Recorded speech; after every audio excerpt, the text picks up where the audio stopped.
Thursday, May 2nd, 2024. Um,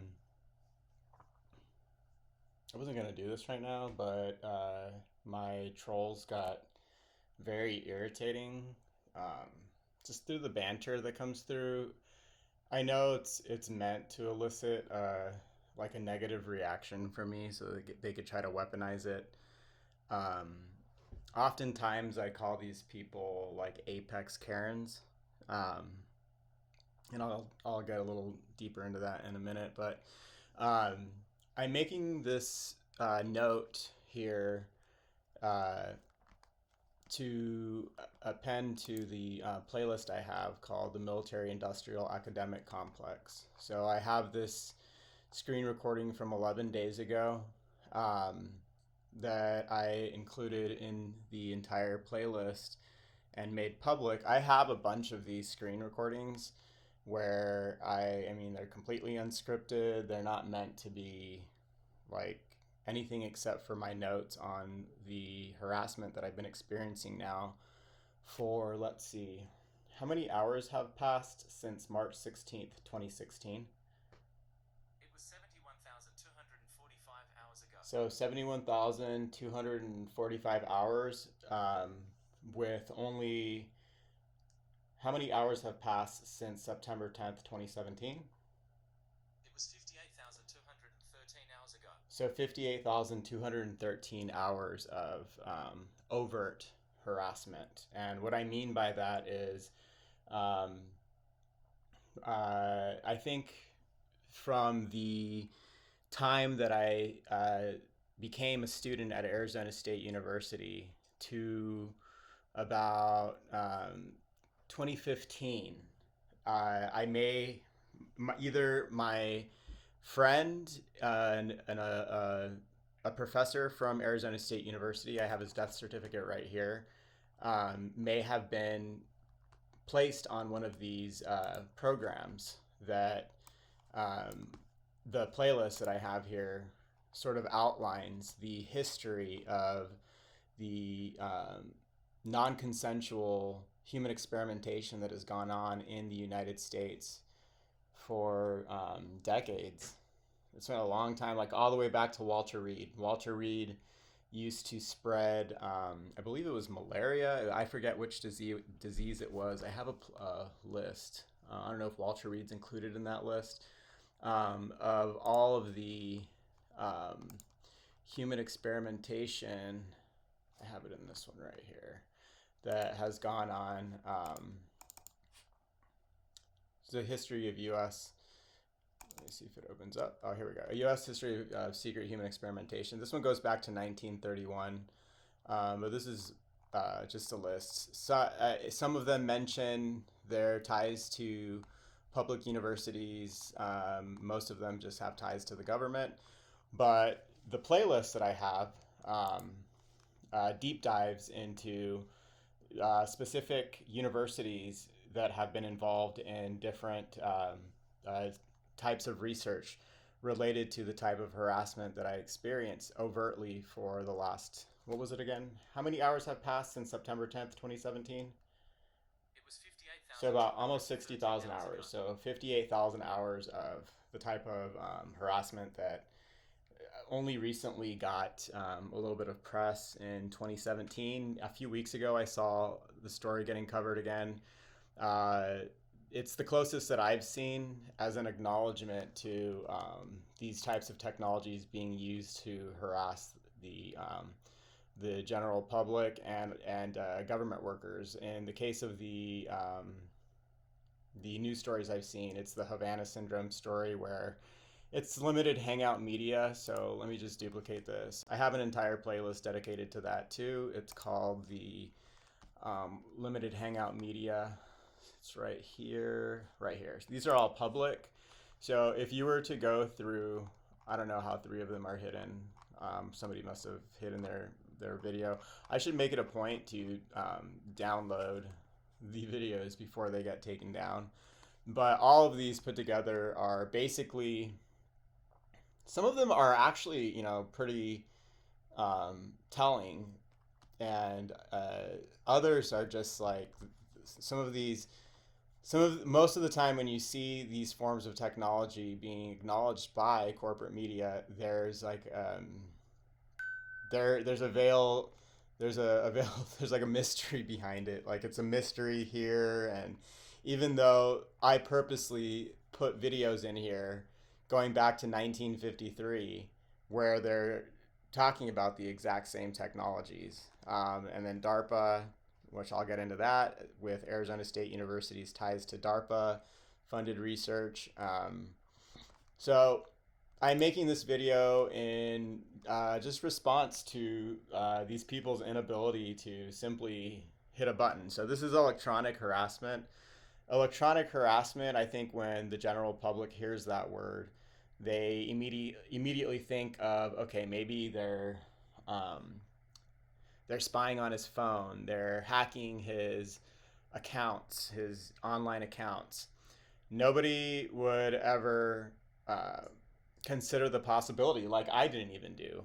So when I asked about March 16th of 2016, which went back like almost a little over 70,000 hours, um, there was about a year of time that passed where these people were completely covert about what they were doing. And when you start experiencing all of the odd things that happen when your home is being bombarded with excessive amounts of electromagnetic radiation for the purposes of surveilling you, and you couple that with the ability to transmit audio remotely.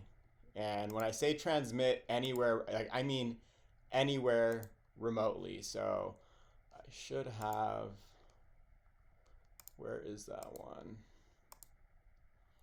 I have supposed to have all of these open. Oh, okay. So I chose this one for this video, but this is what I mean when I say every now and then my harassment gets more obnoxious than other times. I think that these programs depend on compartmentalization, and so they depend on technologically ignorant law enforcement so that you could weaponize them and use political psychiatry. And that's the other thing that I wanted to throw in here too. Let me duplicate this one really quick.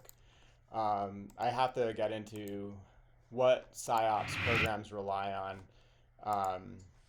I have another playlist specifically for that too. And so I call this playlist Weaponized Medicine, and it basically outlines how you can use political psychiatry to neutralize a political dissident.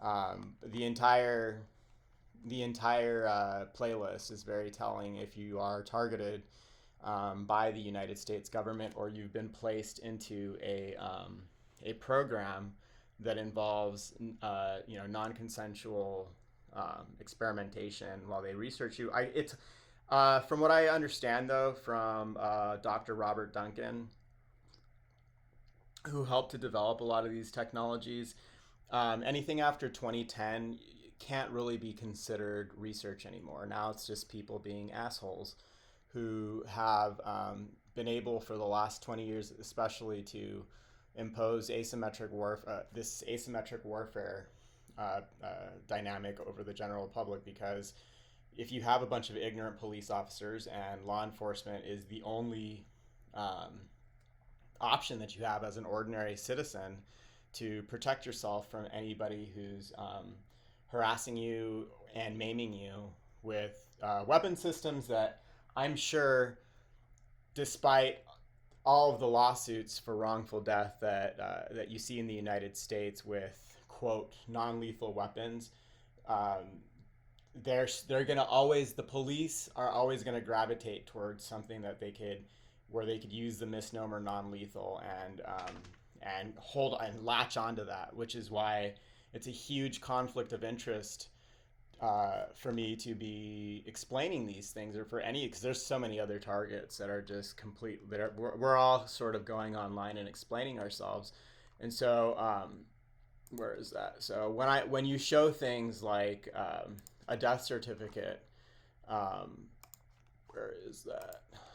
A death certificate where somebody's died from the cancer that you can induce from these weapon systems. This is my friends, and this is my own. We're both Arizona State University. I was a student there from 2004 to 2015. Those are all my That's my transcripts. If you don't believe it, he he left me everything, but he didn't. He was very ambiguous towards the end when he said that people were going to try to take everything. I think because he didn't have access to the internet like I do. Um, he was reluctant to speak up because he didn't want to come off as mentally ill. You know, your body's breaking down, you're older, your body's breaking down, you're biodegrading because of these weapons, and then you start bringing up how you hear something funny in the house or you feel like you're being. He would always bring up and was misdiagnosed with restless leg syndrome.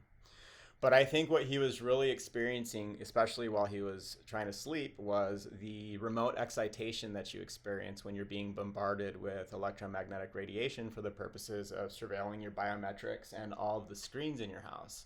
And so that's the thing that people don't understand. These technologies, uh, it's signals intelligence. So it's Tempest on steroids. And let me get into Tempest really quick. For anyone who watches this that has no clue what I'm talking about, Tempest. If you Google Tempest and then NSA, the National Security Agency, um, Tempest is a U.S. National Security Agency specification and a NATO certification referring to spying on information systems through leaking emanations, including unintentional radio and or electrical signals, sounds, and vibrations. And so the police, the FBI, and the CIA, and the military all use these systems to get a very accurate picture of what's going on in the target's personal space. And most people think, oh, well, electric emanations. It doesn't specify electric. Well, we're bioelectrical systems, though.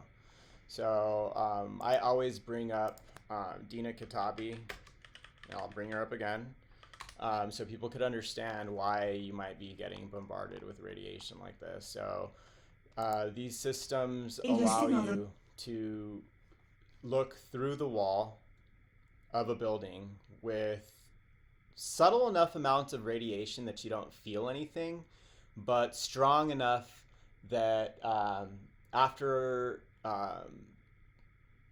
tens of thousands of hours of exposure, maybe even less than that, depending on how old you are or your health, you're going to experience a plethora of diseases and potentially develop a chronic disease from the cumulative damage of all of the radiation, because we're already bathed in it just from the modern, you know, the infrastructure that we live in. There's cell towers everywhere. There's a cell phone in your pocket. There's a Wi-Fi router in your house and in the buildings that you work in. And so we're already saturated with it. And to, compound that damage and the free radical stress that your body's getting, and the how your body's it affects phagocytosis. So your immune system gets compromised. It just does a lot. I'll show the list of all the diseases that you could get. I also have those listed on a website. But he was, he was older. He was already dying of cancer, and there's no way he felt comfortable explaining. So he was very ambiguous in the last hours of his life, where he explained that I was going to lose. He said, "Be careful." Be careful how you spend your money. People are going to try to take everything." Something along those lines. It was in 2015. Now I realize he wasn't. No, that's how I took it at the time. He didn't say anything about money. He just said, "Be careful. People are going to try to take everything." Like literally in the hours before he died. And at the time, I was like, okay, hospice is already coming over. He seemed like completely rational and fine towards the end, but At the time, I took it as, oh, he probably just means be careful how you spend your money because people are going to try to take advantage of you. I didn't take it as um, you're going to get put on a program that is meant to develop and weaponize the ability to read the human body and brain and every other emanation coming from the buildings that you occupy in such an invasive way that um, it's so important to these people that they're willing to go out of their way to try to ruin you with what they gather using very plausibly deniable methods, which is part of the reason why I'm uploading this and making this public. Um, it's important for me to point out, though, it is very confusing. The situation is very confusing, and because they use so many red herrings in the form of the complete strangers that are indoctrinated into these programs, similar to COINTELPRO, J. Edgar Hoover's COINTELPRO, that you end up your suspect list gets very, very huge. But I could narrow things down and say most people can't say that they have ties to the CIA. A common person, even though we're a country that has 17 agencies that hand out government clearance, and I think the last time I looked, it was like 5.1 million people who have clearance. Some percentage of that 5.1 million have access to the systems being used on me, if it even is. Because if it is just a bunch of like a like a military contractor, Exelis or L3Harris. I guess they acquired Exelis, Northrop Grumman, Lockheed Martin, whoever. It doesn't matter who it is. It could, but regardless of who it is, they know what's going to happen to you, and they go out of their way to protect themselves, and so they try to neutralize you, and they try to biodegrade you, so that they could get away with what they've done. And what I've noticed, and what I think I heard, I don't know if it was Robert Duncan or John Hall in one of his books, they depend on like 25 to 50 years of not apologizing or saying anything.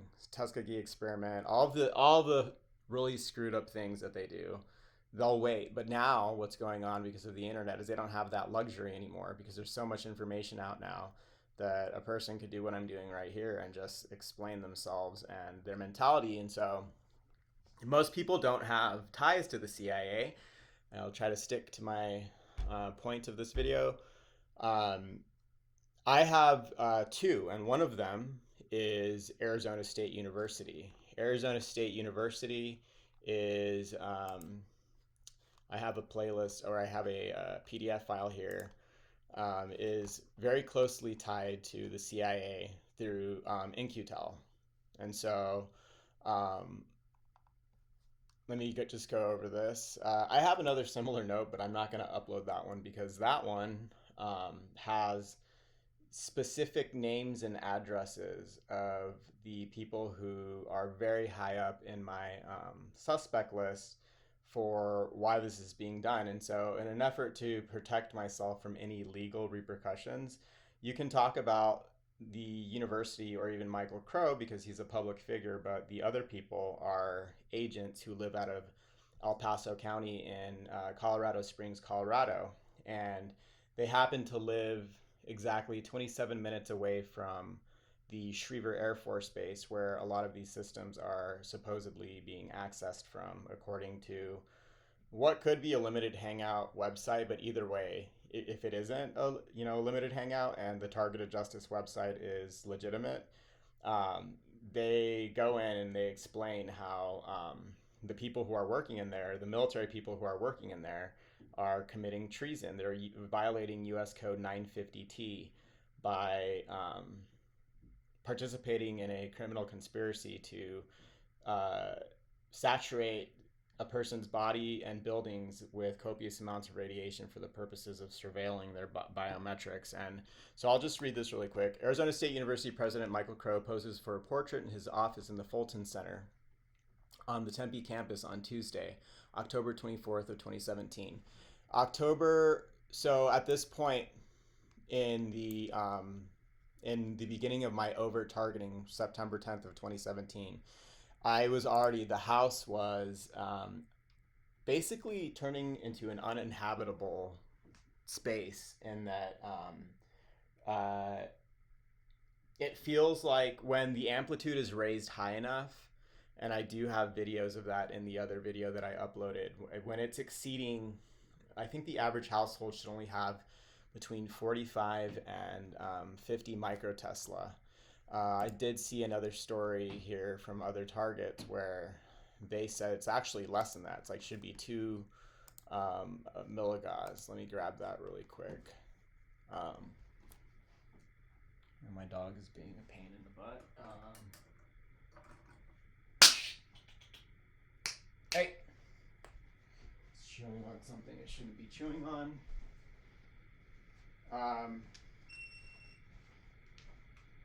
so, where was I? Let me go in here.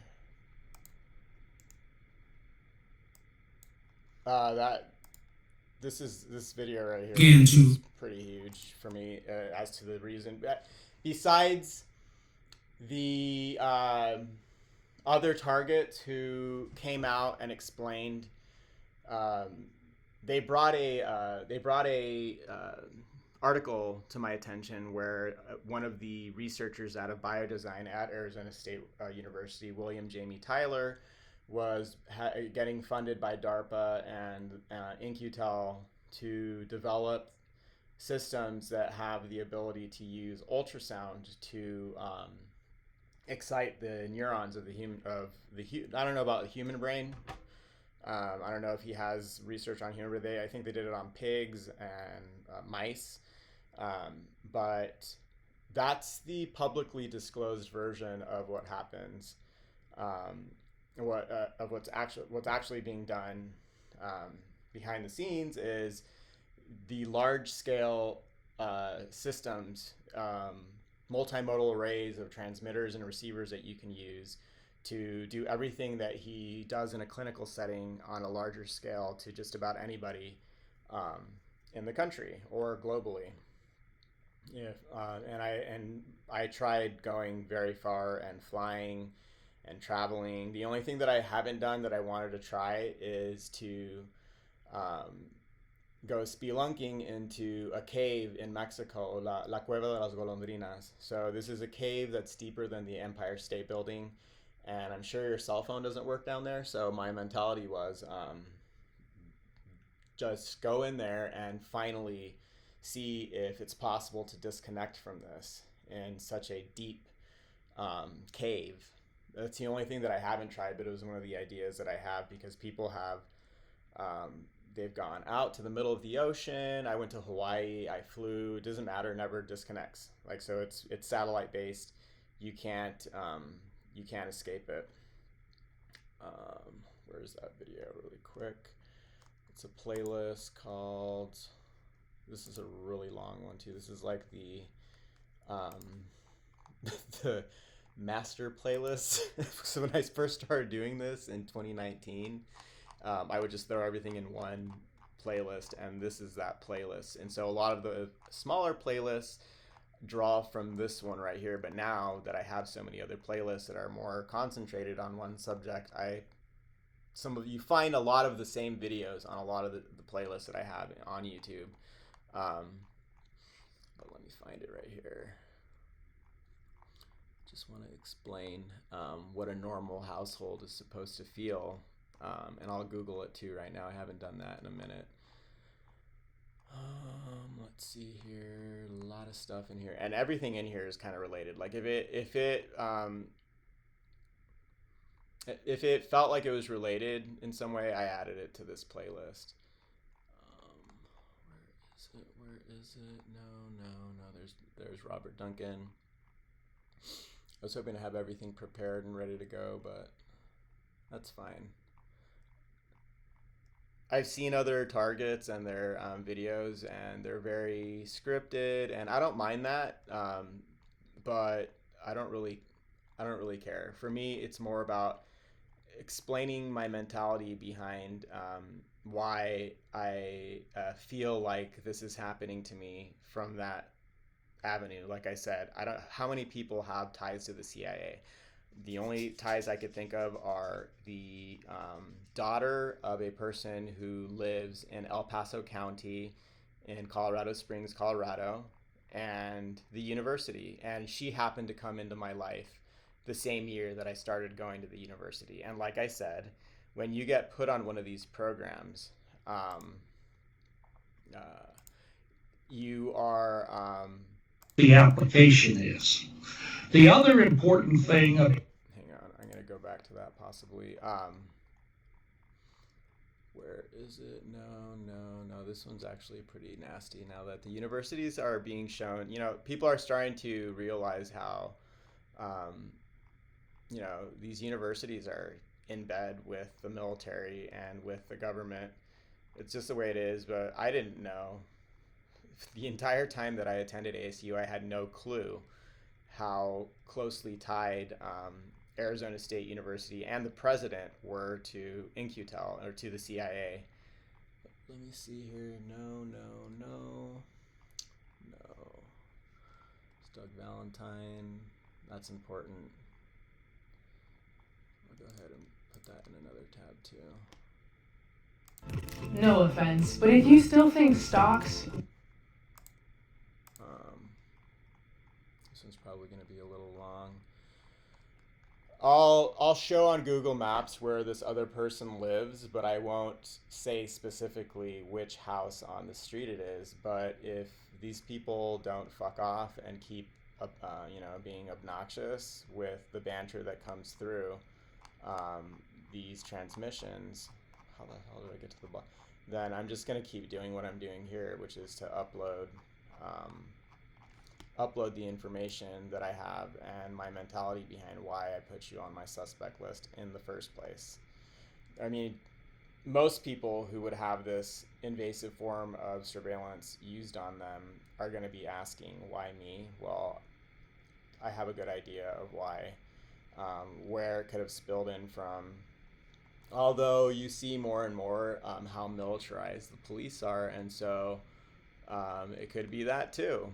It could just be, we're in a fascist hellhole, but in the United States, you have to go out of your way to have this veneer of freedom. And so they'll go out of their way to use, this is like the most in vogue form of fascist weapons that you could use right now, because they afford you enough plausible deniability that you can keep that people in their own little bubble of ignorance where they're not going to know that the person next door is being maimed and murdered, or that you're surveilling the shit out of everybody in ways that they are completely oblivious of and get away with it all. God, where is that? I really want that in here, because the person from this news story, she goes over how little radiation is supposed to actually be in your house. So I'll just Google that for now. But hang on, I found it the other day because I was waiting to see in here.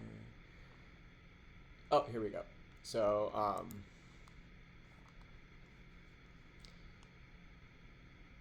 what I mean by uninhabitable and it getting obnoxious, here we go. She's right on it. I'm already right on it because I must have looked at this in another note. This is another targeted person, and he went to the media as well. And so, let's see here.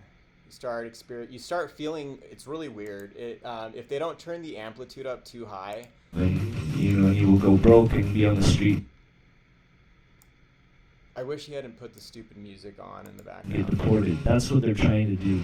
When we moved in here, within three weeks, I broke out with terrible sores on my bottom of my ankles, and they wouldn't clear up. The main field is on this side of the bed. Shortly after moving into their Oshawa apartment in 2004, Catherine and Russ Loder started experiencing strange physical symptoms. Their feet swelled up, not just mine, my wife's feet swelled up to the point where you couldn't put your shoes on anymore.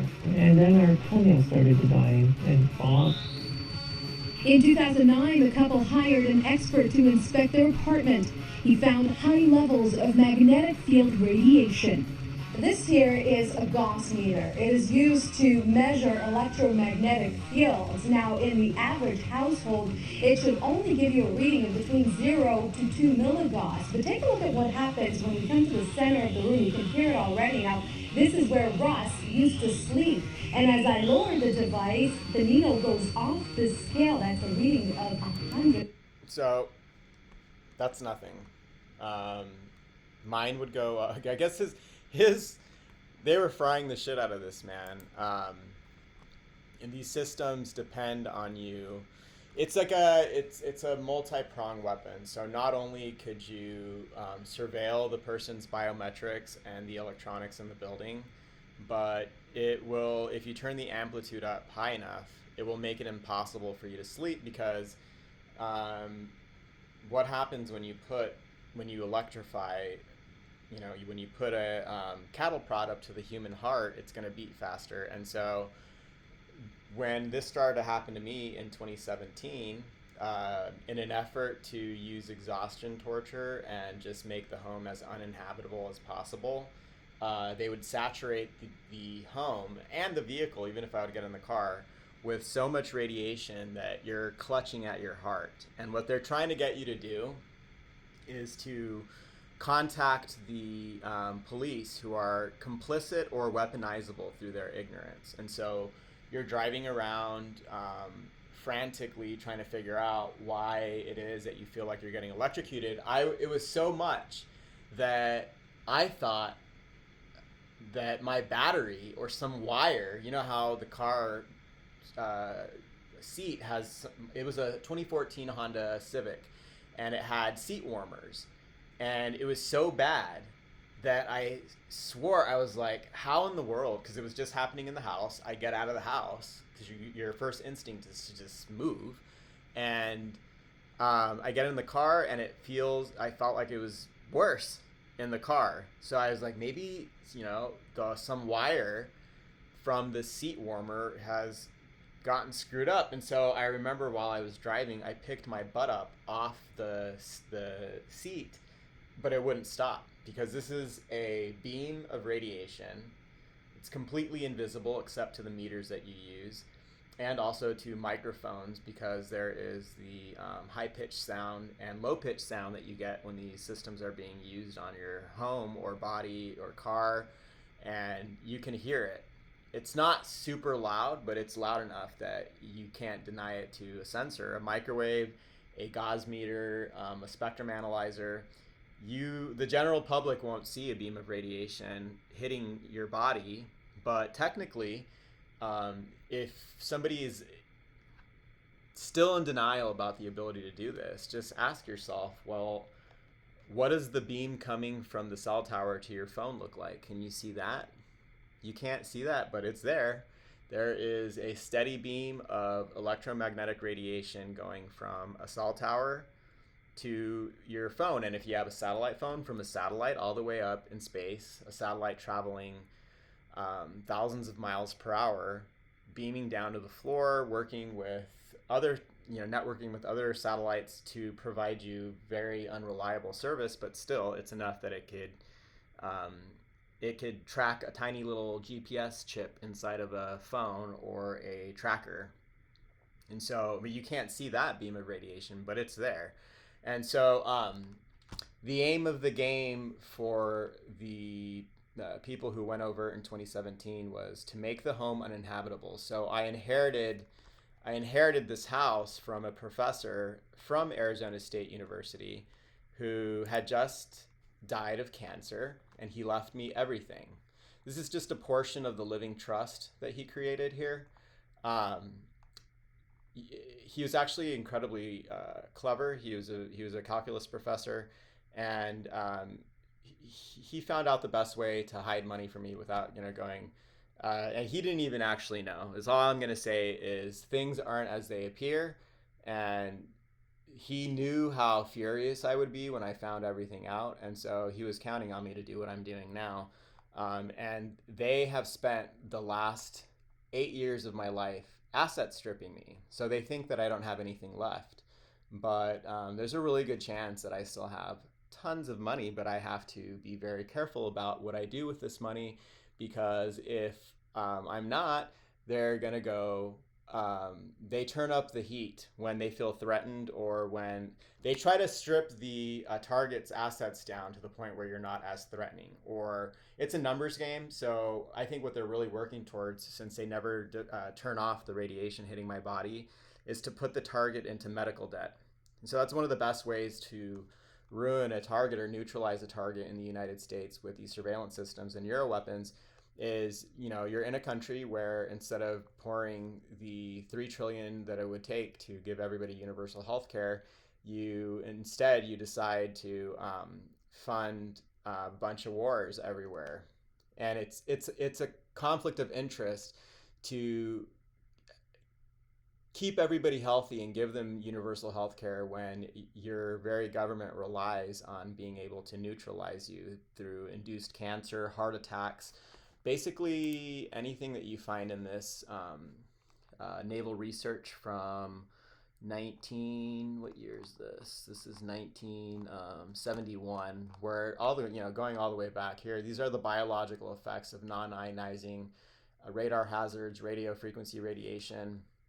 And this is from 1971. So it's not like it's a secret. Like, they know what the fuck is being done to you. So not only, even if you have money, like if I won the lottery tomorrow and paid the $2,500 for like, I've already thought of all this. If I had the money for somebody like Roger Tolsis from Bug Sweeps to come in with a $60,000 spectrum analyzer, and then I had the $100,000, $99,500 to get Brian Johnson's kernel flow system, a spectroscopy-based biometric tool. If I had, all of the things that I know exist, that I've already thought of, that you can use to prove that you're being screwed with, it wouldn't, at the end of the day, they probably wouldn't really care. They've gotten away with this for that long. But if I had all of those things, it would make it very difficult for them to continue to attack like they've been doing, especially early on. It feels as though the more I've learned, the more they've backed off. So it's not necessarily how much you have, but what you know that could potentially get a lot of people incarcerated. There was a really good video that I saw from another target the other day where they're interviewing some of the people involved in the Manhattan Project and a lot of the radiation experiments from the Cold War. They're really sick people, like they're clinical psychopaths. But anyways, I'm all over the place. So the home I inherited from my friend who died from induced cancer starts to experience the same thing that this man here from this one news story out of my collection of many here that I have. Where is that one? My political, my limited hangout media. So if you click on any of the news videos here from the limited hangout media channel, they're all of the, the handful of times where I've seen them acknowledge anything remotely related to what I've been complaining about for years now and what I've been researching for years now. So they shoot you, you feel incredibly exhausted. It makes it impossible to sleep, in that even if you do pass out from exhaustion, there was one point where they had my heart beating so quickly while I was, started sleeping on the floor because the beds were, I'll have him explain really quick what happens when they choose a spot. So it's no surprise to me that this man's bed was like this. When they choose a spot, these systems rely on the weapon, on you dwelling in one place for me, it's just a few seconds. And once you dwell, the GPS location is honed in on, and then it's recognized by these people as a vulnerable spot, and so you end up sleeping all over the place. I had one dirty pig suggest that I sleep outside. So consider that, okay? So you're explaining, you're explaining, and they'll write very generic police reports, and they'll use political psychiatry. They'll try to, a person with a high school education will try to. I'm sure there's Occam's razor, so I can't be too much of an asshole. But then there's obviously complicit people who imagine you're being electrocuted in your own home. You're being harassed in your own home through holosonic audio transmissions and also through the feeling of being electrocuted. And then you call the police and explain yourself in detail and show Gauss meter readings that are abnormal. And then the advice coming from this complicit officer are to go sleep outside. So imagine that. Go sleep outside. She said, go sleep on that. Why don't you go sleep on that mattress in your garage? Because I was getting ready to throw a mattress away. And I'm like, fuck you. Like, yeah, of course, that's what they want. They want you to go look like a homeless person who's running away from something that nobody else can see.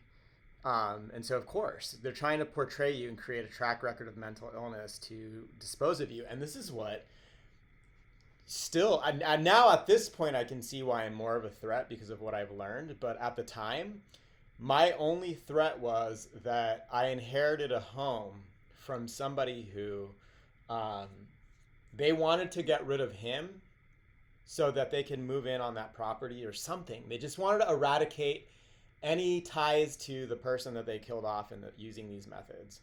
And so because he left everything to me and he had said enough to me, I was enough of a threat that they decided to go ahead and feel comfortable running all the same weapon systems on me that they did on him. So I'll let this guy here, he's an expert in these weapon systems, explain what happens when you're being bombarded with radiation for the purposes of surveilling you and assaulting you simultaneously.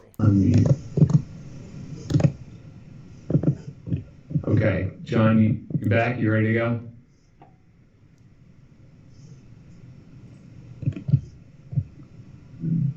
John, are you there though?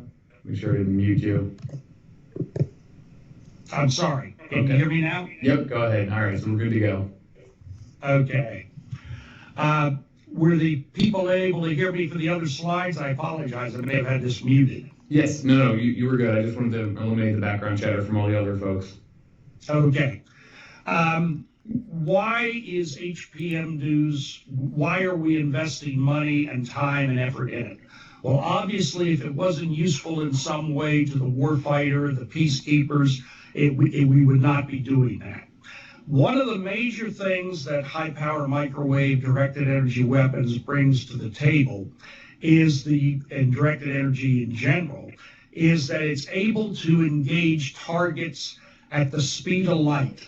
That means instantaneous fly out, no need for lead angles, and that type of thing that you have to worry about with kinetic energy weapons.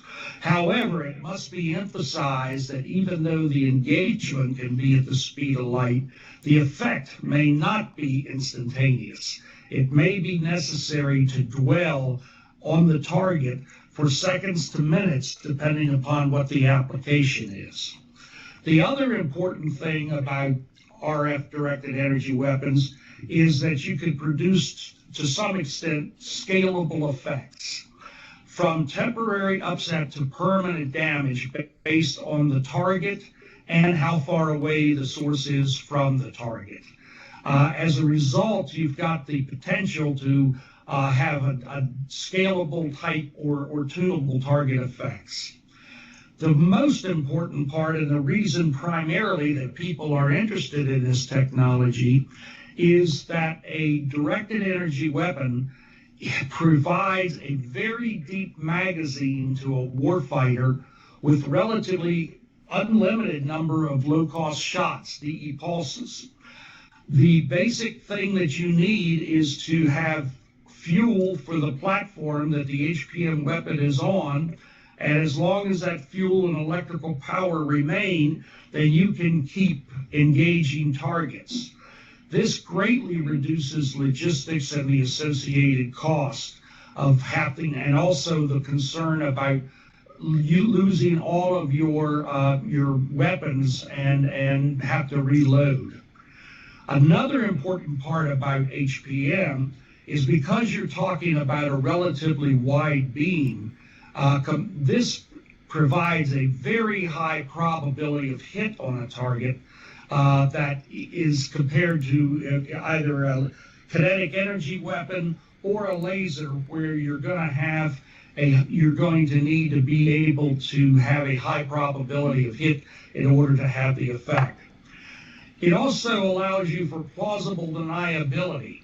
Since electromagnetic energy cannot be seen, cannot be felt, cannot be tasted, it can be felt in a certain way, Yeah, so it could be felt. Like, so what I mean when it gets more or less obnoxious, and why I make these notes public now instead of put them into my very long and detailed playlist. Let me go in there really quick. Very long and detailed playlist that I have here called Targeting Notes. So in these notes, if I ever get diagnosed with any chronic disease or terminal illness, I will promptly make this entire playlist public, and it's got names and addresses. It's got coordinates, and here's just a little, appetizer for you. This is the overhead street view of one of the CIA agents who I know is involved. He's got 2 homes on this street if you really want to narrow down, and somebody claims to be doing their job as an FBI agent or an officer who purports to be serving the general public and the community. This is where the piece of shit, who may be the other reason why this happened, because there are 2 reasons behind why this is happening to me. One is I had I can't call them a friend, an acquaintance I'll call her, who came into my life at the same time that I started to attend Arizona State University, whose father is a CIA agent who lives in Colorado Springs, Colorado, in El Paso County. And if you go ahead and go to, let's see here, Schriever Air Force Base, it is right there. So 27-minute drive from the other address. Get the fuck out of my life. Like, the thing that I'm not sure of, because they put so many pieces of trash into your life in these programs, is if my attending a university who's so closely tied to the CIA and the military is the reason why she came into my life. Like, it was all not a coincidence.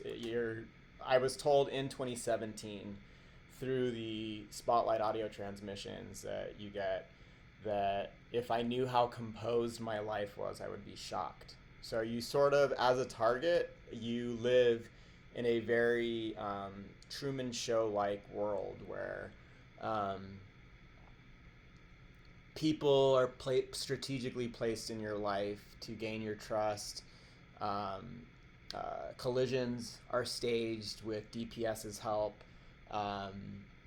Diseases are induced so that you could never, quite get out of debt. You have that medical debt that screws so many people up in the United States because we don't have universal health care here.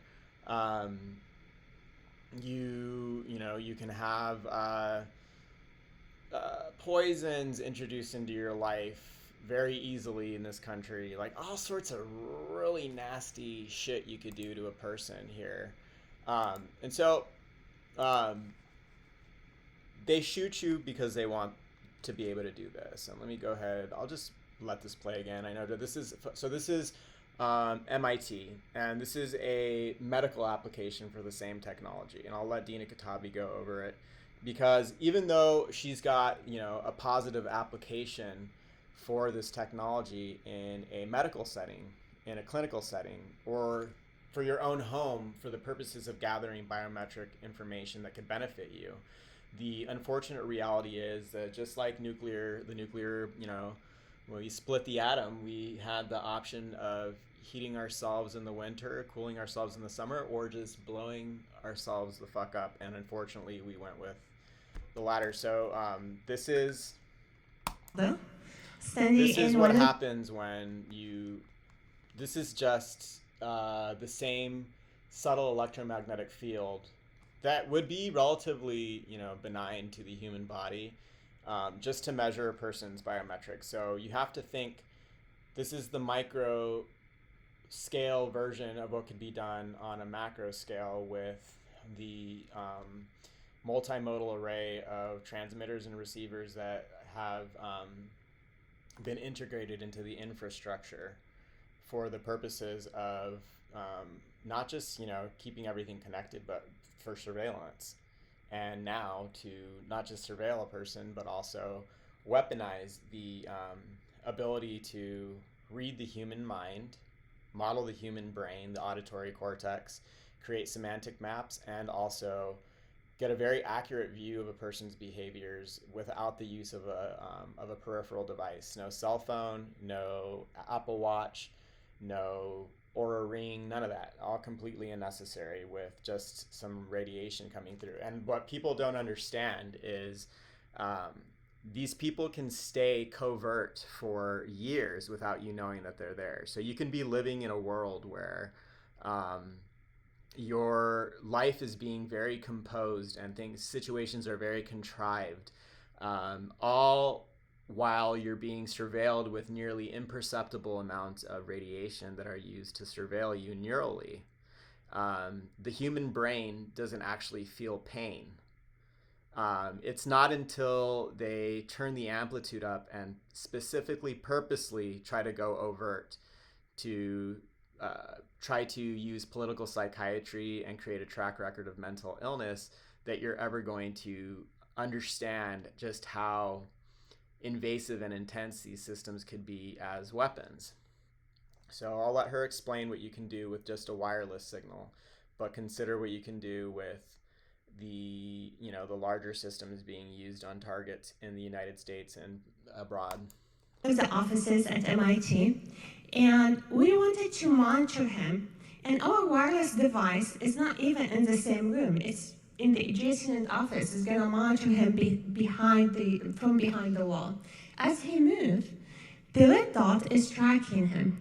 Now, at MIT, in reality, it tracks him pretty accurately and quickly. Here over Zoom, there is networking problem at SICO.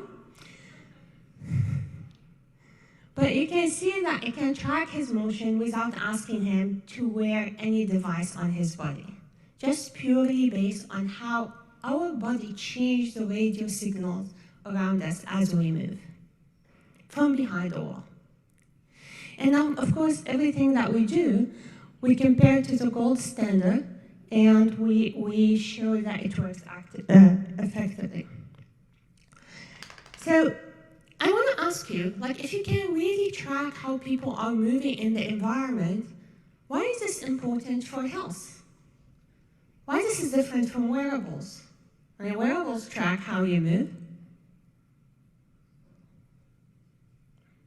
Well, I asked many questions, and with the video not working, you guys have to answer the questions. There's nothing else to do here. Okay, so wearables actually, in medicine, we pass so many drugs based on walking, on something we call gait speed or walking speed, which is basically how fast someone can walk. But how fast someone can walk it's not the acceleration of somebody, because when you have a wearable device, what happens, you are taking acceleration, you are integrating it, and you are multiplying it by the speed, by the average speed, not for this particular person, but actually for something that is reflective of their age and gender. And that is not really what you use when you are interested in something that is clinical data. So you really need the actual distance, and you need that and exactly how the person walked. But once you have this, not only you can actually use it for passing those drugs, but also you can understand the location in space, and that can tell you a lot about eating behavior, about toileting behavior, about even withdrawal, like somebody waking up, staying in their bed, not doing anything. It's just kind of like a withdrawal behavior, particularly if this was not their behavior before. Okay. So this was, this was Fadl early on, but then we moved, like let me show you what we can do today, actually. So remember that dot on the floor? So Fadl was a dot on the floor. We moved beyond that to be able to get the full skeleton of the person from the radio signal. So this big frame is what the device sees, the camera over there so that you can see what's happening inside the room. Now, if the video was working properly, you will see that when he sits, you see the person sitting. When he stands up, you see the person standing up. You see, as the person moves with the right foot, you see the right foot, the left foot. All of that based on radio signals and through a wall. So you see these stick figures. I'm gonna come back to privacy later. I see ideas. Okay, and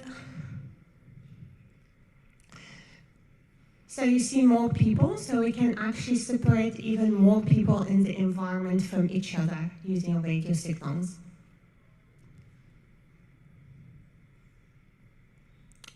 So this video actually, so what you see on the top is the skeleton from the radio signal, and at the bottom the person, and I'm just going to play this, and as I play the video, I want you to see how the skeleton is actually doing the same activity. So he's combing his hair, you see the skeleton combing the hair.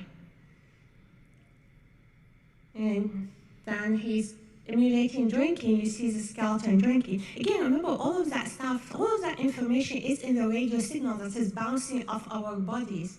You just need machine learning to be able to capture it.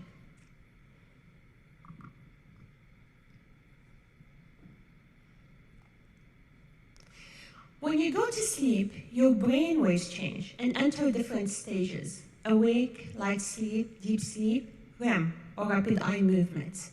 These sleep stages, of course, are indicative of sleep disorders. 1 in every 3 Americans has some sleep problems. But they are not just about sleep disorders.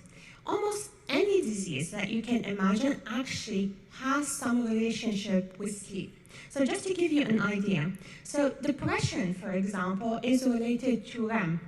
So one of the common things that happen in depression is that REM, that's rapid eye movements, tend to happen early in depression. And this is why, if you have heard of drugs called SSRIs, which are drugs for depression, what happens when people take them is REM get delayed. Now, deep sleep, during deep sleep, what happens in our brain, deep sleep is actually the time when your brain... So, yeah, you see when somebody is asleep, and then you basically see when they're dwelling in the same position, and then you can fry the shit out of them. You can do you could access the human visual systems. And so let me see if I could find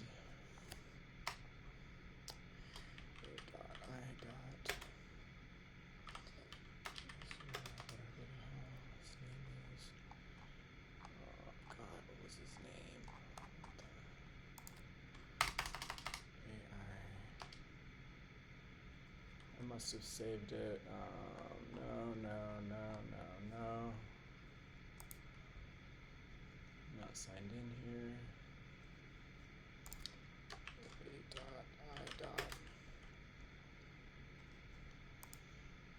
Mind reading. There's that. No, I must have saved it in targeting related tech. And I'm sure I would have saved that one. Related tech. Go all the way down here to maybe put it towards the top. Nope.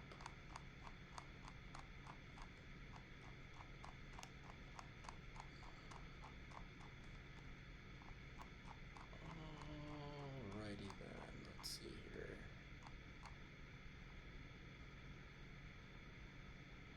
Oh, please tell me I saved it. Nope.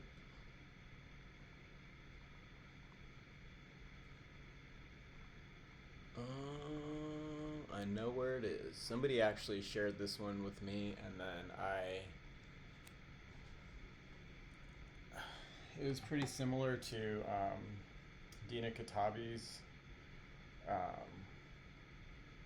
video, except let me see here, going here. I just have to watch it on here so it shows up on my history. Oh, Tristan Harris.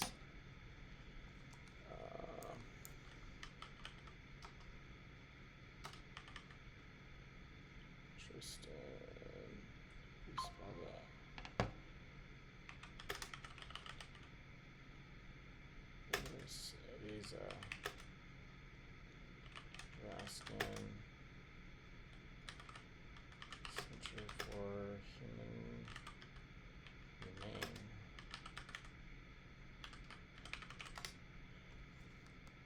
There it is. I think it's this one. Same concept, same idea. Showing up on But he the first page of Google might not be the best for everyone. But he explains. Yeah. Just think about what this means for authoritarian states, for instance.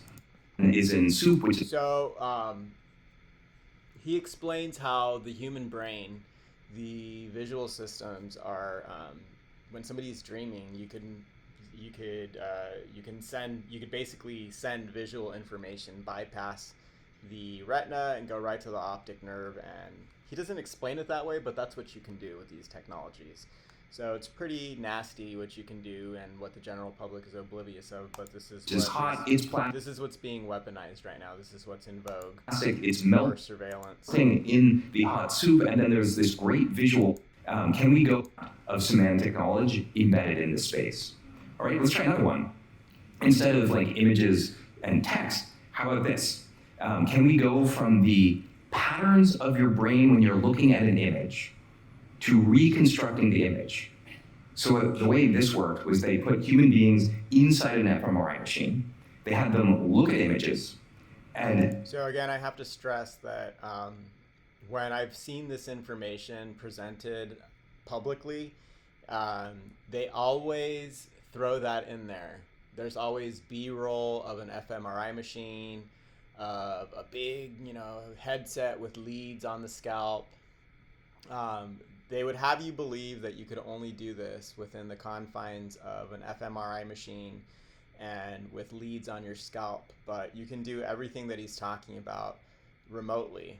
So it's a combination of what you can do in an fMRI machine and what Dina Katabi is showing, all with no peripheral devices needed, from all of the cell towers that we've set up around ourselves in the last 40 years. Where is that?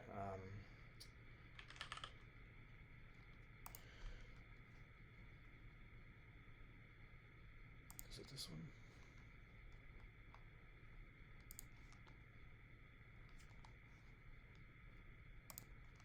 Yeah. Go in there, and in there, and go in there.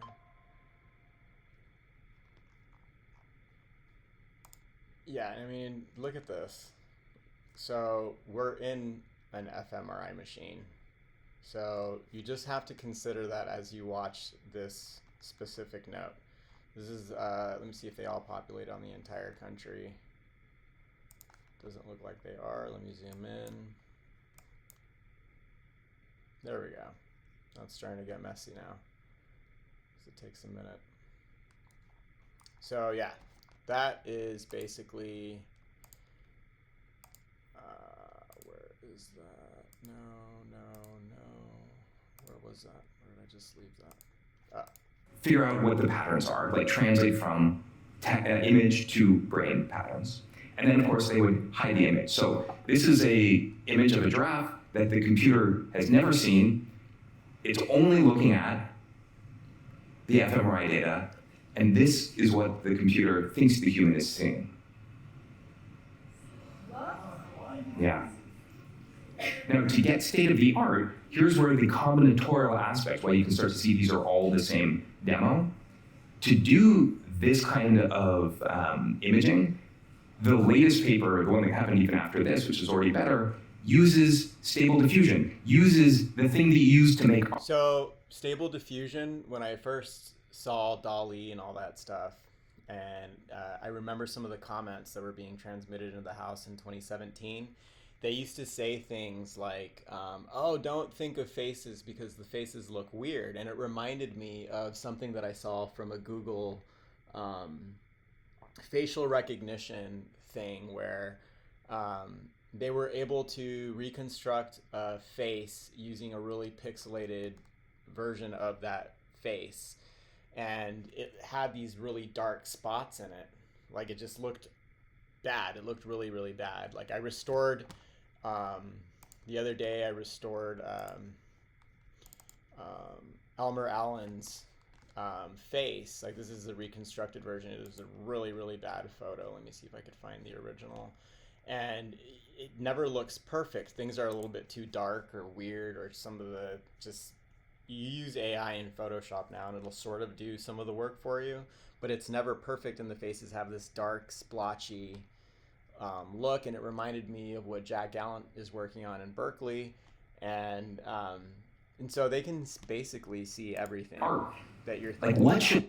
And the images are showing up on a screen somewhere, and they don't look perfect, but they're close enough that they can, you know, make a pretty good guess about what it is that you're staring at. And so you have to think about it. They can see your television screen. They can see what's running through your mind's eye, and then they put two and two together. And so the systems that they're using could be combining what they're pulling out using signals intelligence to combine what's coming out of the human brain simultaneously coupled with what's coming out of the screens that the human is surrounding themselves with. And so they could get a really good idea of who's in the room and what they're looking at. And not only that, it's not just what you're staring at on the screen that they can see, but what kind of emotional effect did the media have on you? Like, they can see all of that. They can see everything. And Brain Gallant, where is that? I must have... Brain. I'll just go into that really quick. Should always keep the brain open for these notes. I'm sure they're getting a semantic map as well of the human brain, so they can see everything. This person's listening to stories from the Moth Radio Hour, and then he's in an fMRI machine. He or she, I guess it's a he, they're pulling this out of the person's brain while this person listens to something. But what people still don't get is that you can get visual information and also a very perceptibly close to real time. If there is lag, it's got to be milliseconds. Inner monologue feedback from the human brain.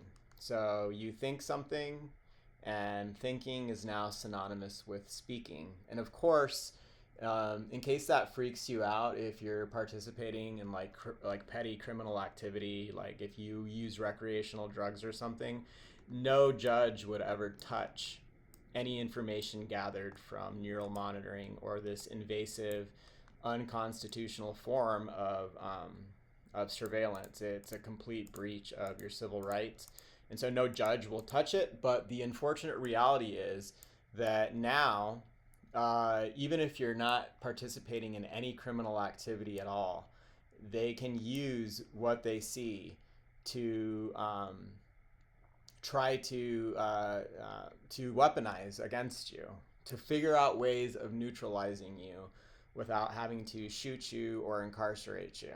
I mean, it's a form of bondage to me. So even if you're not in a physical cell, just like an ankle bracelet or a person on house arrest or being very closely, heavily surveilled, like you're in bondage. You are not living, your bodily autonomy is being compromised.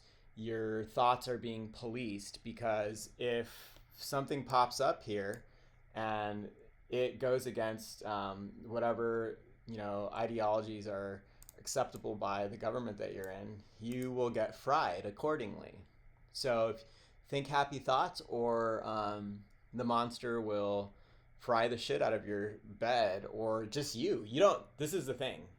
Early on for me, I didn't have to be in bed for this to work. They can fry the shit out of you while you're in a car moving, like between 45, maybe 95 or more miles per hour on a freeway. It doesn't matter if you're on an airplane going, just under, Mach 1, traveling 40,000 feet in the air.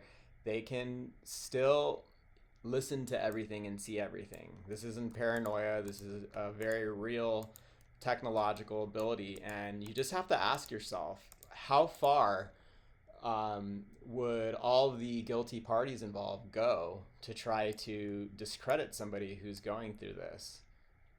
For myself, they've staged collisions.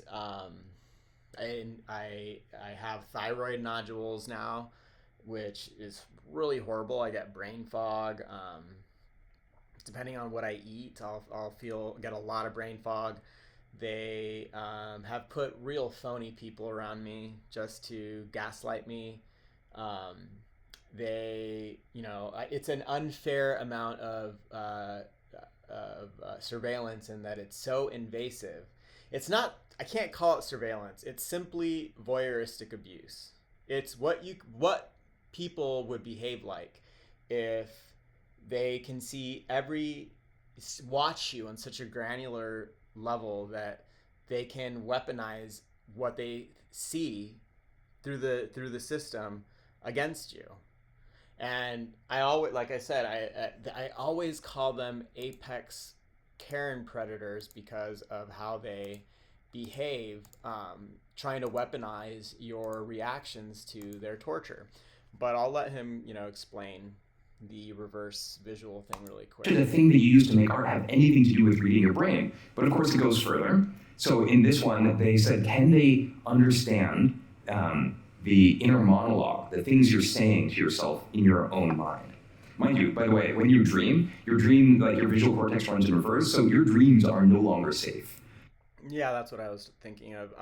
When you're unconscious and you're dwelling in the same space, like the weapons expert said in this other video, you can have visual information transmitted directly into your brain. And I'll get into that more with another whistleblower who brings up Arizona State University and how they're related to why I believe this found its way into my life, and a lot of other targets too. You don't necessarily have to attend one of these public universities who's being heavily funded by In-Q-Tel and DARPA and the military to be indoctrinated into these programs, or not indoctrinated, but be taken against your own will and used non-consensually. You can just be, sometimes it may just be a matter of geographic convenience for them. I think that they choose their victims like Jeffrey Dahmer used to choose their victims. It's a matter of plausible deniability. So is this a marginalized community? Is this a minority group? Is this, for instance, a woman who just lost their husband, and now if she starts talking about it, they're just going to say, oh, she's just lost it since her husband died, that type of thing. Or there's just another victim of the statistics and the hardships of being a minority, and like, oh man, how horrible, but he's lost his mind. Like, no one would ever think anything that I'm bringing up here. Nobody would. It took me a while to figure out why these very exotic technologies were being used on me, but now I know. And I've narrowed down not only just the reasons, but like literally the people and their addresses and their license plate numbers, what they drive, where they live, their coordinates, what time they leave from the buildings. Like, I know who these people are now. It's so, and I found that since this is the only advice I could give a target, if you get targeted and you don't do anything irrational and you figure out where they live, they start to back off. Once they start to do very heavy-handed things like stage collisions, you can start to see degrees of separation, and so their criminal conspiracy starts to fall apart, and you become more of a risk to harass or screw with, because you have the capacity through what you know to get a lot of people, police officers, DPS, CIA, whoever, just thrown in prison, or if they're toying around with these systems. I hear a lot of them just get carte blanche access, like there's no questions asked to what they're allowed to do with these, even though these systems are very invasive. I'm pretty sure even if the courts don't go after them, it's sort of like a Wild West scenario where now someone's going to dig into, well, why are they abusing these systems? These are supposed to be used for legitimate reasons. And now they may get the big sure enough, and somebody else may just go in, look at all the data that I have collected over the years, figure out exactly who you are, because I'm very open about giving out names, addresses, in my own personal notes, like I said. The notes are personal and in a private playlist, whatever privacy even means anymore. But somebody, they're staring at the screen. So depending on who's watching, it could be, it could go very bad for the people who are actively doing this to me with no regard for the abuses or the consequences. They've gone 40 years, I think, without any consequences, and it's created this inhibition in them that they've gone insane. They've got like a god complex, or they're just sociopathic people being led by clinical psychopaths, and they have absolutely no regard. Like, they really downplay what they do. It's really sick to think that you could casually go in and surveil a person this way. It's one of the most invasive forms of surveillance that exist. And so for them to just, waltz in like this, just casually, go in and surveil you this way, it's pretty despicable. But I'll let them keep going here. But we'll try this. So they had people watch a video and just narrate what was going on in the video in their mind. So there's a woman, she's hit in the back, she falls over. This is what the computer reconstructed the person thinking. See a girl, looks just like me, get hit in the back, and then she's knocked off. So our thoughts, are starting to be decoded. It's really funny, are starting to. This is from 10 months ago, but, I think this has been happening for the last 25 years-ish, as badly as it's, as invasively, I mean. The technology's just been, it's only been since about 2005, 7-ish, that the cell phones have really been, the telecommunications have been advanced enough to pick up on all these biometrics and do all these things. But now you have, since I think 2015-ish, 16-ish, something weird has been going on. They've just gone mad with these systems. And yeah, just think about what this means for authoritarian states, for instance. Or if you want to generate images that maximally activate your pleasure sensor, anything else. Okay, well, let's keep going, right? To really get the sense of the combinatorics of this. How about, can we go from Wi-Fi radio signals, sort of like the Wi-Fi routers in your house, they're bouncing off radio signals that work sort of like sonar. Can you go from that to where human beings are, to images? So what they did is they had, a camera looking at a space with people in it.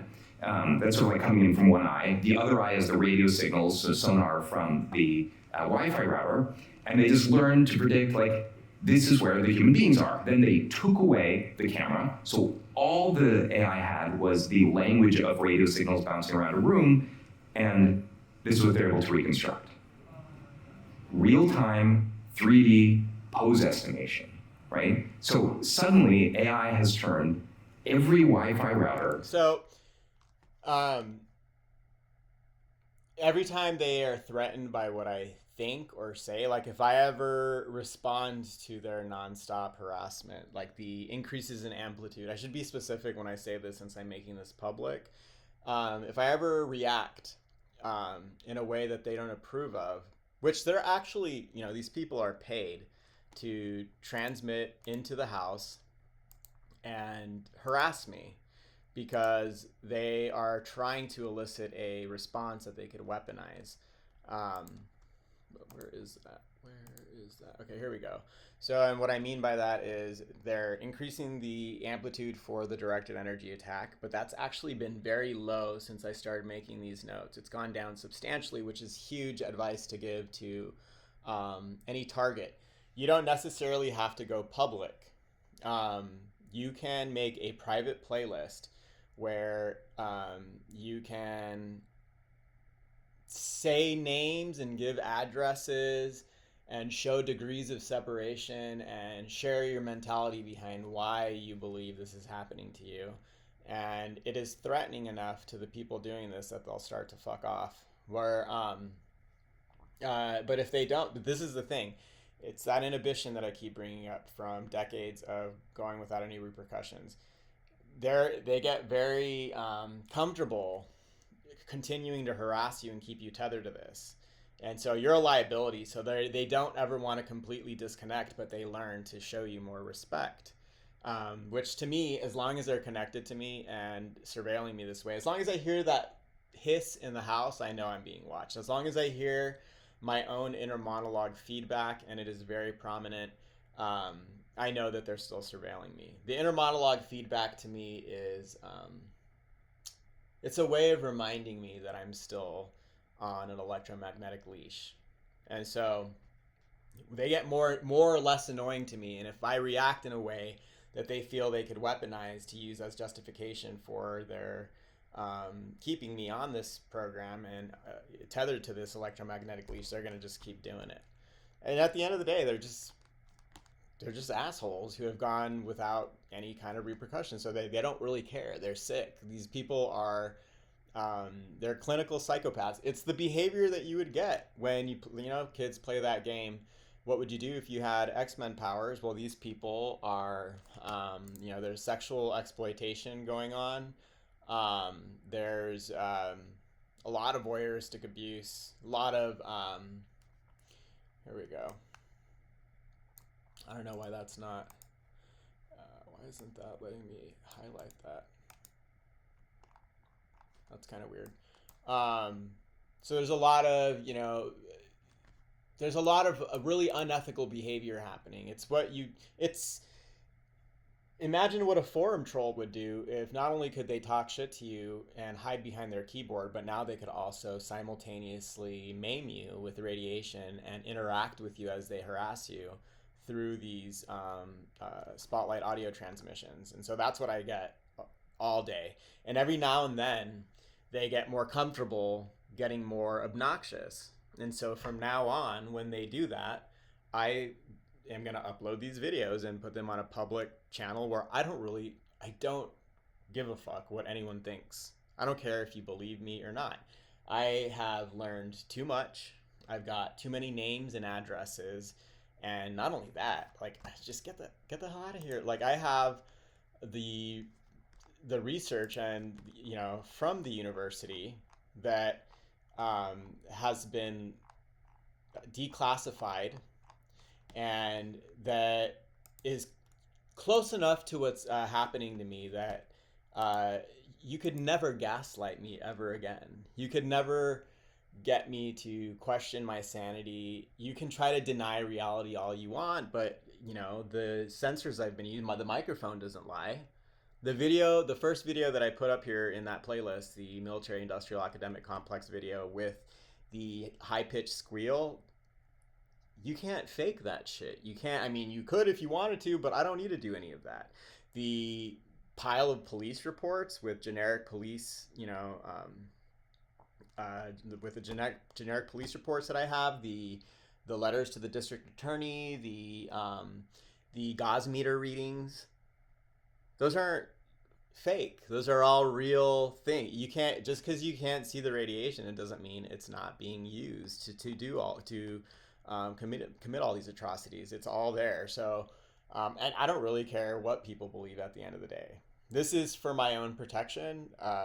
This is just to let people know that if you keep screwing with me, then I'll just keep on throwing this information online. And I don't really care. I don't feel like it will affect me in a negative way. I don't ever let it get to me at work. In fact, work to me is incredibly therapeutic. It's an opportunity to spend about 10 hours away from dwelling in the same position, where on the weekend, if I try to sleep in, my brain's going to be throbbing. I'm going to be feeling everything because they know that I'm not going to move, that I'm trying to relax. So I guess there's no rest for the wicked for me. I can't ever just stop. Here's another limited hangout study that was brought to my attention by a whistleblower who I'll go ahead and bring up now. His name is Kenneth Peartree. He's Air Force. But before I get there, let me show the shit version of what gets used on me to transmit the subversive banter that I hear all day.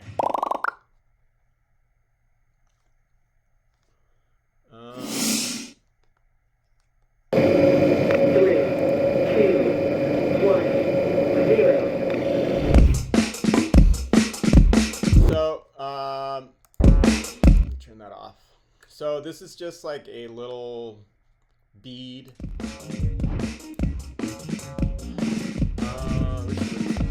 Okay, here we go. This is a bad example. I mean, it is, but it isn't. Doesn't matter. Don't panic. This process will take you less than 2 hours. Make your PCB using the profile indicated by your page. There they are. Transducer. These are all transducers, so you can use them to hone audio into one specific place. It's a multimodal, it's a phased array. And so all of these little transducers transmit audio to such a fixed specific point in space that you're able to levitate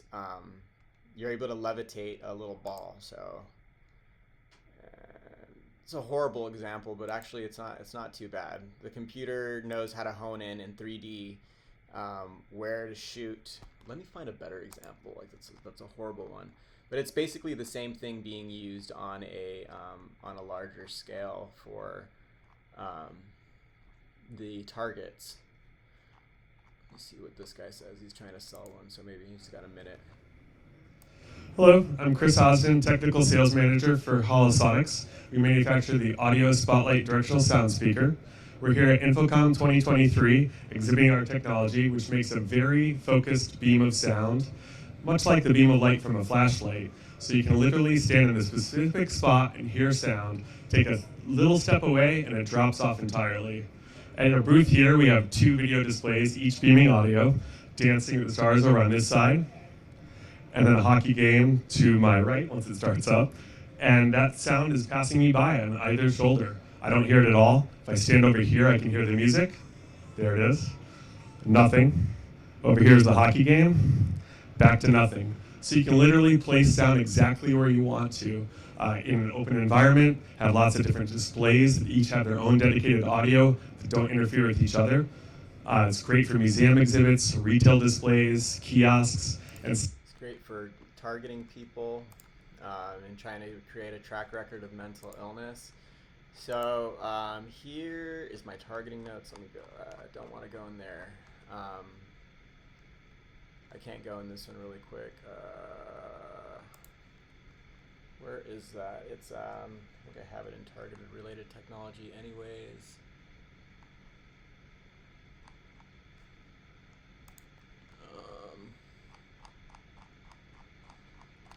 I have a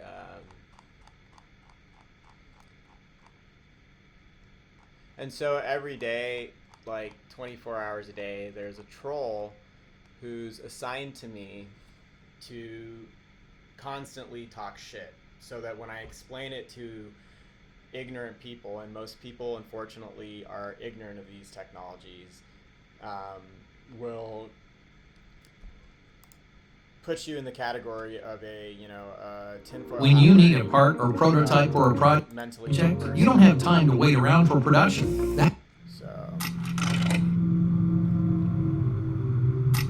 We're living in a time period where it's not even a joke anymore to say, when did we step into the Twilight Zone? The Twilight Zone has become reality. Science fiction has become science fact. And people are asking questions now. I saw this the other day. I think it's a good introduction to what I'm about to talk about. Somebody just posted this. Okay, so paranoid schizophrenia about the government always watching you used to be a mental illness.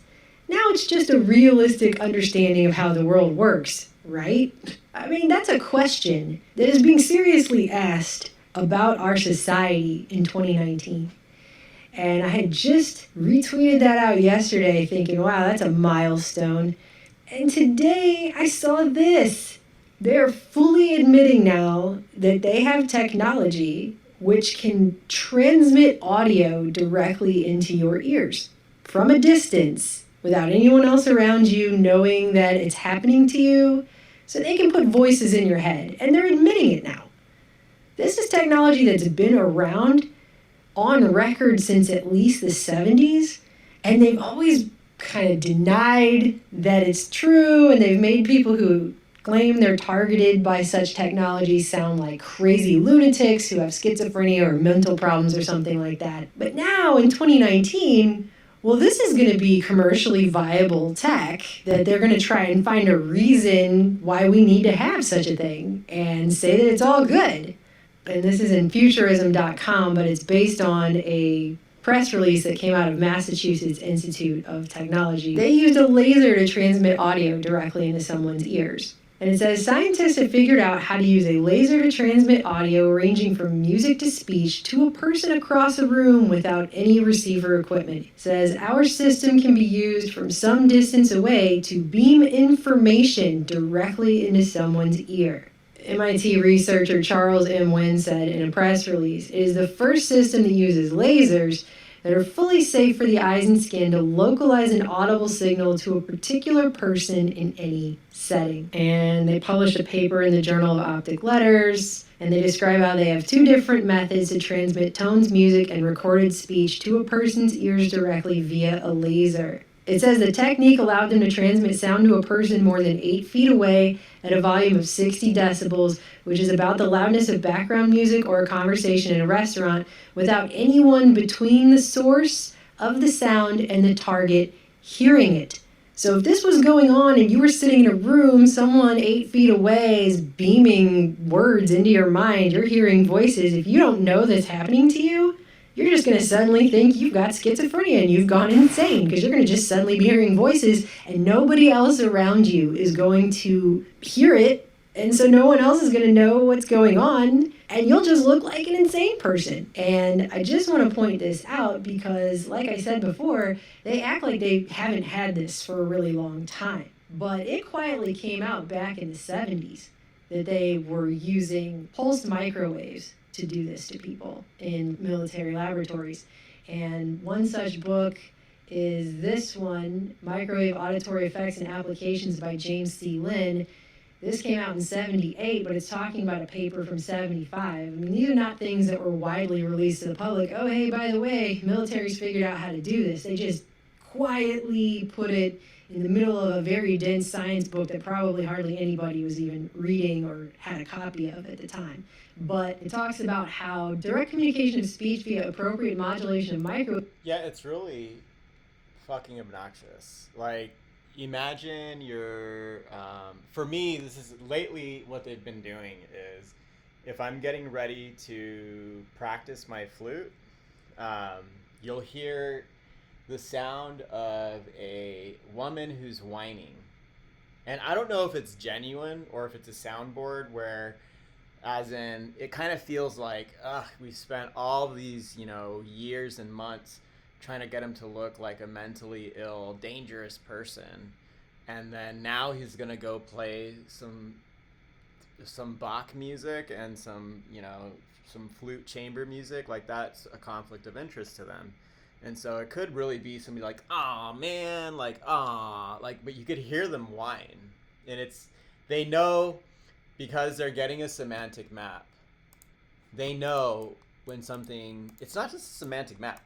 They just know when you're fucking annoyed. They know when you're annoyed, and they transmit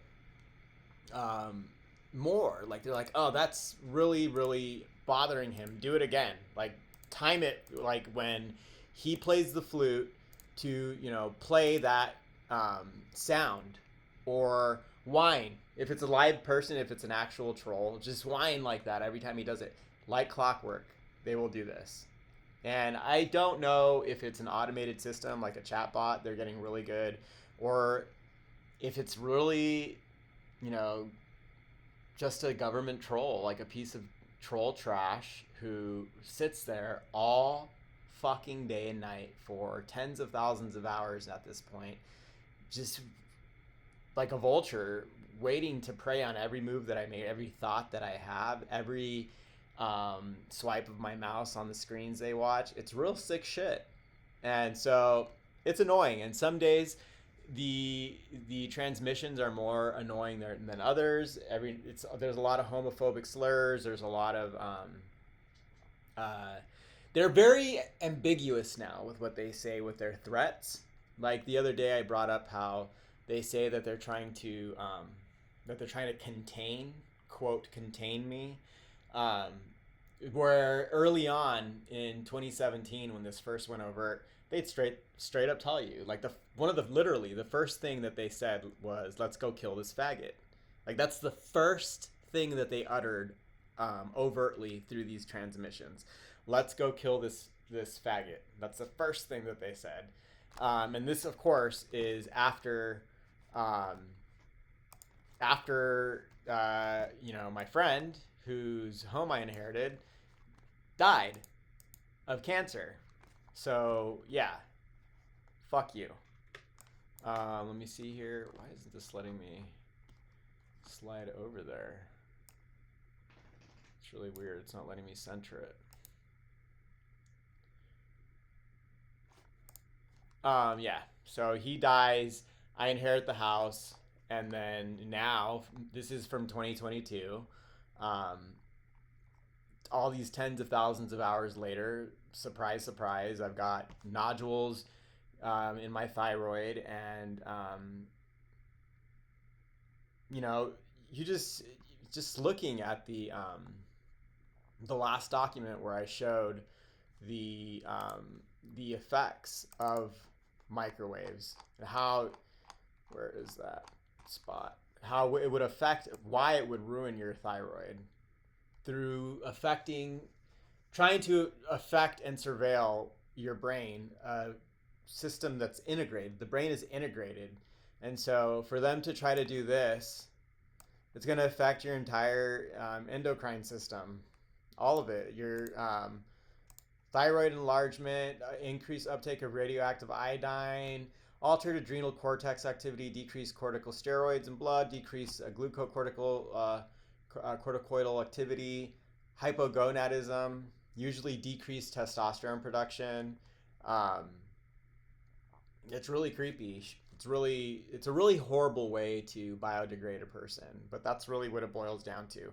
Trying to kill the target in a way that makes, that's plausibly deniable, through tens of thousands of hours of stress brought on through the subversive banner being transmitted into the house, the staged collisions, and the cumulative damage from the radiation that's hitting the house to surveil it and also to transmit in there. Microwave energy has been demonstrated by Sharp and Grove. They tape recorded each of the single syllable words for digits between 1 and 10. So they counted between 1 and 10 and taped themselves saying it. And then the speech wave forms of each word were converted to digital signals in a fashion, and they radiated themselves with this speech modulated microwave energy. And they were able to hear and identify and distinguish the words just simply by being radiated with the microwave energy.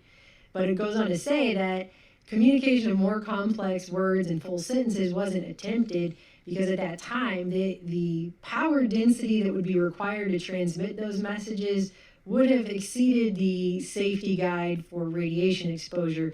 Of course, I've already done videos on how that is a joke in this country anyway. When you need a part or prototype or a project, you don't have time to wait around for production. But not the point. They claimed they didn't go further with it because they didn't want to mess with the safety limit. You can choose to believe that if you want to, but obviously research on this did not stop, because then by 1989 you had a patent get awarded with a seemingly benign, boring title that no one would really pay attention to, hearing device. The patent, if you read the abstract, says it's a method and apparatus for simulation of hearing in mammals by introduction of a plurality of microwaves into the region of the auditory cortex. By this method, sounds are perceived by the mammal, which are representative of the original sound received by the microphone, which is a really arduous way of just straight up saying they were able to talk into a microphone and beam it into the heads of quote-unquote mammals. And obviously they're talking about a person, because this is the head of, obviously looks like the head of a human being down here in the drawing, being beamed with microwave radiation. Doesn't look like just any mammal. It's a person, so it's just being really vague and ridiculous in their language. Basically, this is what came to be known as voice-to-skull technology. And now we live in a world where they're just openly admitting they have this now. And they're going to use lasers now to do this. So this is totally full-on military technology, and they're going to try and push it into the public domain and make it justifiable that we would have what could essentially be used as a torture device to make people think they're going insane by hearing voices in their head from a distance where no one around them can even pick up on it. I mean, it sounds like a science fiction nightmare come true. And here, listen to this justification they say here in this article. It says they believe further research will allow them to scale up the transmission device, which would make the technique useful in dangerous situations, such as during a mass shooting, where authorities could beam instructions directly to individuals without anyone else hearing them. That's the other thing. I think a lot of people, one of the biggest reasons why they don't want to go public about these technologies is the United States government, in an effort to keep their, just the surveillance industry in general, in an effort to keep their budgets in their coffers full, they will manufacture crime and criminals and mass shooters by using these technologies. So if the truth ever really came out, and you saw somebody running around, Aaron Alexis, Myron May, these are people who couldn't handle the torture. And so it only took them a few months before they gave in to the frustration that comes from having your personal space encroached on with these systems, because they never shut the fuck up. And they turned the radiation up so high, and they tried to go there with me. They stopped because of these notes, because I know too much now.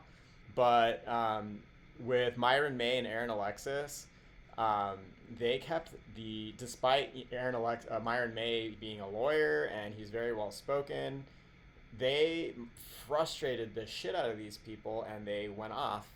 And they need that. Like, the U.S. government and the surveillance, the FBI, the police to me now feel like glorified janitors. Like, they're willing to participate in this through just direct complicity, or just being weaponizable and ignorant through the compartmentalization of these programs.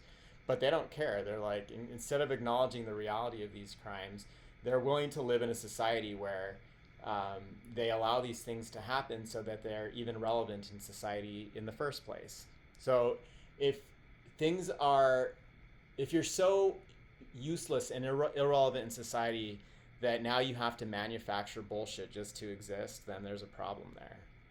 So, like, if you're an oncologist, you ultimately want to be without a job because you want to eliminate cancer, but that's not how the pharmaceutical industry or the surveillance industry work. It's a business. This is a business model, and so you have to keep terror alive. And every now and then, if it's too quiet, you've got to go find a black person or a Muslim to screw with, so that they run out and do fucked up shit, like shoot a bunch of strangers, looking for the reason behind why they're hearing a bunch of weird shit. And I have a whole playlist on that too. If you go into the where is that playlist? I have a playlist called Manufactured Mass Shooters. This entire playlist goes over, it's got Operation Northwoods. It goes over interviews with Robert Duncan. I've got Myron May here. I included the January 6th insurrection just because it felt like a false flag operation to me. Aaron Alexis is in here, the Fort Lauderdale shooter who, he said in his testimony that he thought that the government was using mind control, and I'm sure that they were. Just all of the people in here who were most definitely manufactured Manchurian shooters. This woman here, she's like a no-namer, but she started to shoot at her cell phone tower because they're doing this to normal everyday people now. Like, we're living in a fascist hellhole where they're comfortable doing this to just about anybody now. So, but I don't think most people would take the time to do what I've done here, just to spit at all the pieces of shit who are doing this, to make anything that I could do to make their job more difficult, I'll do, even to the detriment of myself. Even though, like I said, at the end of the day, I am above the good opinion of others. I really, you don't do anything or get anywhere, being motivated by the fear of humiliation. And that's huge to them. And I'll get into that in a second too. People will go out of their way to avoid embarrassment and humiliation, where because it's been tens of thousands of hours at this point of, having an audience while I take a shit, that I'm like, all right, well, I don't care anymore. I'm like, go ahead, call me crazy, call me a conspiracy nut, whatever you want. It won't matter. At the end of the day, the truth will always come out. And so I'm glad that I'm ahead of the game. I'm ahead of, like, literally at least a decade ahead of the rest of the public. Maybe even less than that. Now, every time I see all these new videos on AI and everything, I'm like, yeah, no, people are finally... Robert Duncan predicted 2025 for full disclosure. But I'm starting to see it come out in little bits and pieces here in the last... since 2020. Really? That's the justification for having such a device, is so that the authorities can beam instructions directly into people's heads. That doesn't sound like a slippery slope that could be misused in 1,000+ different other ways. Give me a break. But I guess people are going to be willing to accept that intrusion because it's for your safety, right? It's for your security, so everyone's willing to trade their freedom inside their own brain for the security of that. And obviously there's no way that could be abused, right? I mean, how naive are they going to pretend to be about this? I mean, how many different ways can this technology be used in a positive way versus how many different ways can this technology be abused in a evil villain in a science fiction movie kind of way? I mean, it doesn't take an MIT researcher to ask that question. We hope that this will eventually become a commercial technology, researcher Ryan M. Sullenberger said. There are a lot of exciting possibilities, and we want to develop the communication technology in ways that are useful. Yeah, you do? Useful to whom? Okay? That would be my question. This is what... I'm just thinking of 7 years of targeted individuals contacting us with their stories that all sound horrifying, and you can never tell if what they're saying to you is real, it seems real enough to them, or if they're just insane. Well, guess what? This technology exists. And they're just now deciding they're going to widespread announce it to the public. So when people say things like, paranoid schizophrenia about the government always watching you used to be a mental illness, but now it's just a realistic understanding of how the world works, that's not even a question. That's just a statement of fact. I think the Twilight Zone really just gets all ready to live in the reality they are now presenting us with. Yeah, so that's what I mean by every now and then they'll get more obnoxious than other days. And to anyone who's listening to my phone, so if there was compartmentalization, like I said, so if one group that's involved in this whole scheme only heard my hot mic cell phone, I can see how I would come off as mentally ill.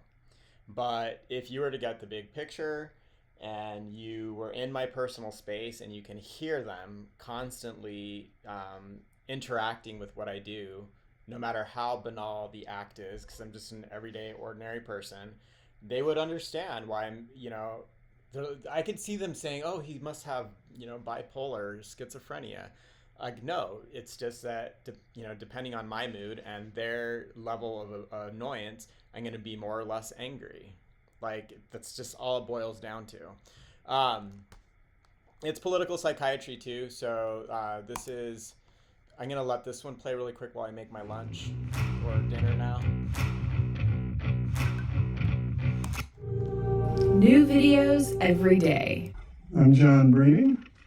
It's 2008, January 5th to be precise. 2008, I guess that makes me 55 years old and counting. I was asked to do a video today on political psychiatry. Well, that's really a redundancy since all psychiatry is political, and all my videos really can be interpreted that way. Thomas Zott still remains the great interpreter or translator of language. My personal mentor is Leonard Roy Frank, translating psychiatric language into plain speech, seeing the political ramifications of psychiatry. In any event, the analogy that really settled for me comes from Thomas Zotz's 1974 masterpiece, The Manufacture of Madness. The subtitle of that is A Comparative Study of the Inquisition and the Mental Health Movement. And here's the analogy. The Inquisition is to heresy as psychiatry is to mental illness. So we could stop right there. The Inquisition is to heresy as psychiatry is to mental illness. And you could just take that as a contemplation for a while, and eventually you would comprehend a great deal about modern day mental health system. Very simply put, during the Inquisition, heretics were tortured and killed in the name of saving their souls. Priests went after heretics who presumably were possessed by the devil. And there was all kinds of impossible ways for these alleged heretics, mostly women, to be trapped and no way out. If your body floated when you're thrown with millstones in the water, you're a witch. If it doesn't, you're not a witch, but you die and you're going to go to heaven anyway. Right? The Inquisition is to heresy as psychiatry is to mental illness. You deny your mental illness, that's a symptom of your mental illness. And you're coercively forced to be treated. You accept your mental illness, and you're a good, patient, appreciating, you're kind, benevolent doctor, and you still get treated. You get the idea? But what both of these really have in common is that they're state mechanisms of social control. Psychiatry is an agency of social control and a way to enforce power and authority of those who have power. The power of the church, controlling the state apparatus and the economics and structure of the church. The power of psychiatry to enforce the mechanisms that authorize and govern psychiatry. It's pretty simple. In today's time, it basically means that you can enforce social control outside of the criminal system. Now, Zotz has written plenty, and it's easy to study this so if you're interested in terms of the interface between psychiatry and the law. It's not that clean. It's totally messy, right?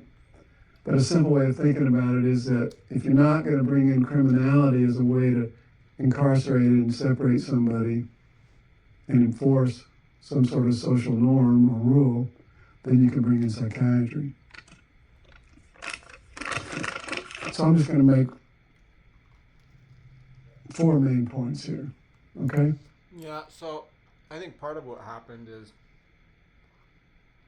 a lot of the dirty pigs in the Tempe Police Department were watching me enjoy myself in the house I inherited. And it was so insulting to them that they couldn't get anything on me, because you could only use parallel construction for so long before you realize you wasted so much of your time and effort. You didn't get any, there was a lot of diminished returns over the years that passed, and they just had to do something. And so you got a government retaliation, and this was the thing that they gravitated towards when they wanted to kill off Richard Liskovic, because they're very homophobic. I think that they were trying to create some kind of weird, like, 1950s Leave It to Beaver-esque, neighborhood where only government workers lived in that neighborhood. And it's not like it's the most exclusive neighborhood in the area, but it was in a university city, which having property in a university city could be quite lucrative. If I had decided to leave and just rent out the place, I would have had steady income. And that's part of why they needed to make sure I lost all the houses, which you stupid, miserable people. I could probably buy another house. It's just a matter of digging through that box that Richie left me. But I haven't bothered to do it, because as soon as I do, well, don't you know, they're going to start crashing into me again. They're going to turn up the juice.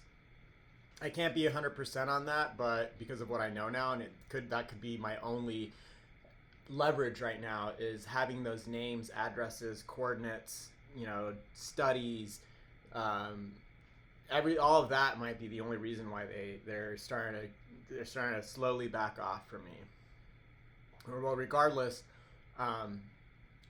this is what they gravitated towards when they couldn't get rid of me. Like, they spent all that time trying to kill off Richard Liskovic, and then he spat in their face by leaving it all to me, because they were trying to kill him out of the neighborhood. They were like trying to lynch the faggot out of the neighborhood, which is basically what this is. This is a lynch mob.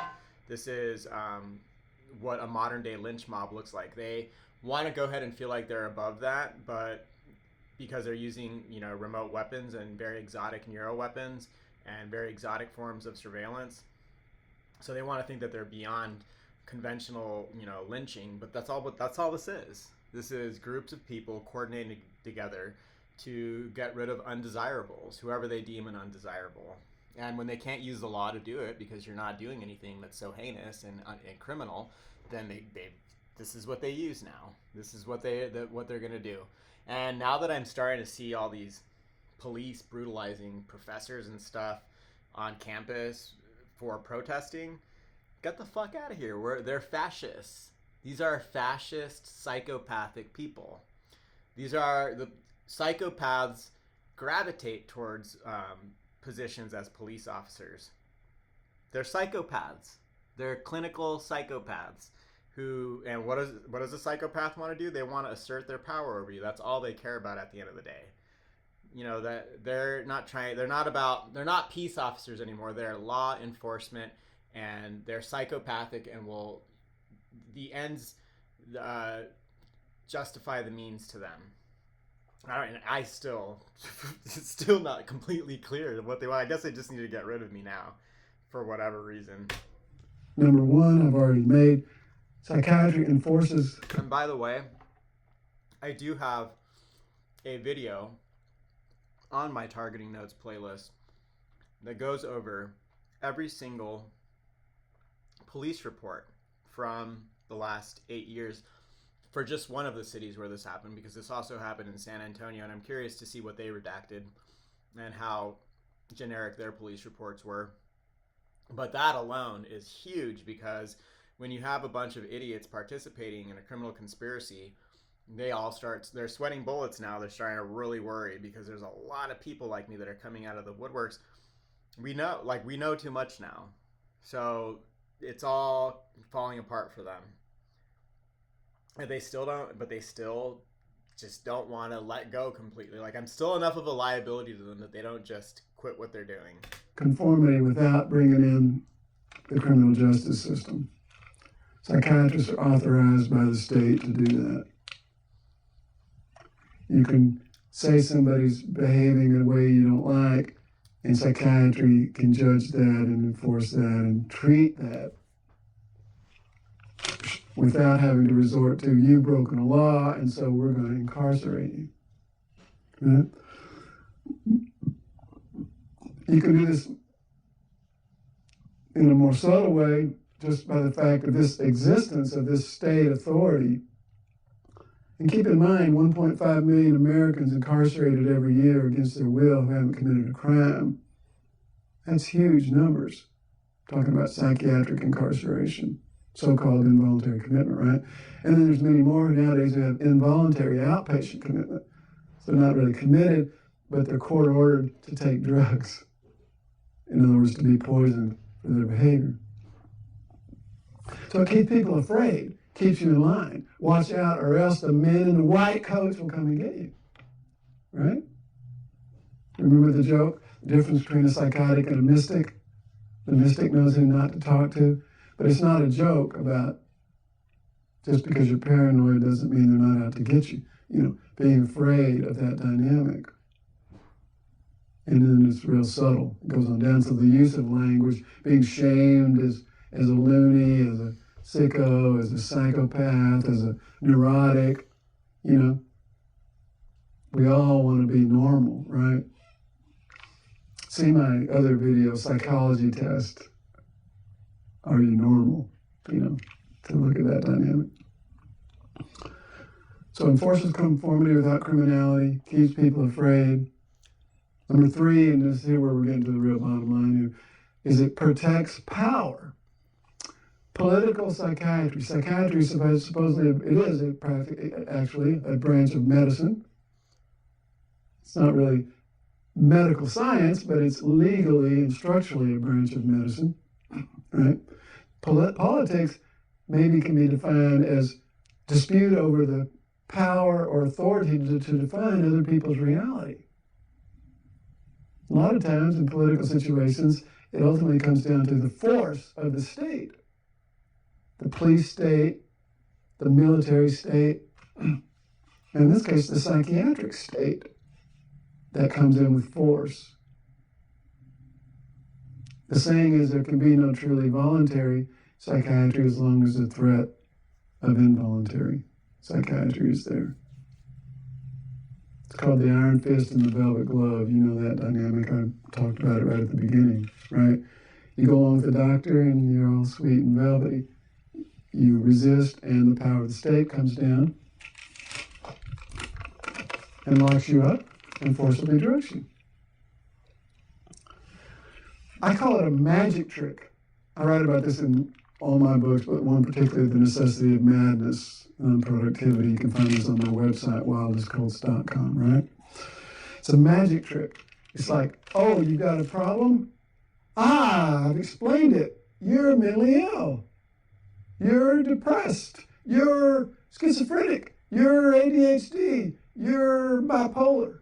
You're whatever, right? And that explains it. It's a biological or genetic defect that resides in you that's causing this problem. And the magic trick is voila. Everybody is absolved of responsibility to think any further. Maybe you've got to confront your life, or maybe you've got to challenge your alcohol and drug addiction, you know, or your unhappy marriage. Or maybe the school system is really screwed for a lot of kids, you know? Or maybe you're not taking care of your kids and you got to confront your lifestyle. Or maybe we as a society are just drugging our kids into oblivion and we don't have to confront that. Or maybe there's issues of social and economic justice that need to be thought about. I really want you people out there who really care about the society and look at things, you know, and look at issues of social and economic justice to consider that when you accept this eugenic idea, this biological and genetic idea that the problems come from this defect in this individual, you stop thinking anymore. See no evil, hear no evil, speak no evil. Doesn't matter whether you're liberal or conservative, it's the same dynamic.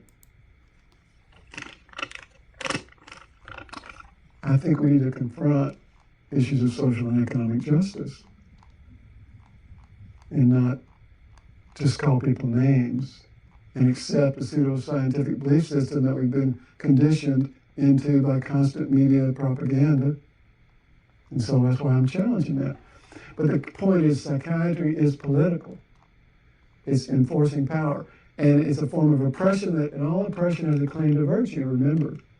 Slavery, oh, those black people are inferior and they need our help. That's white people. Women, they're ordained by God to serve man and need to keep their place because men are superior.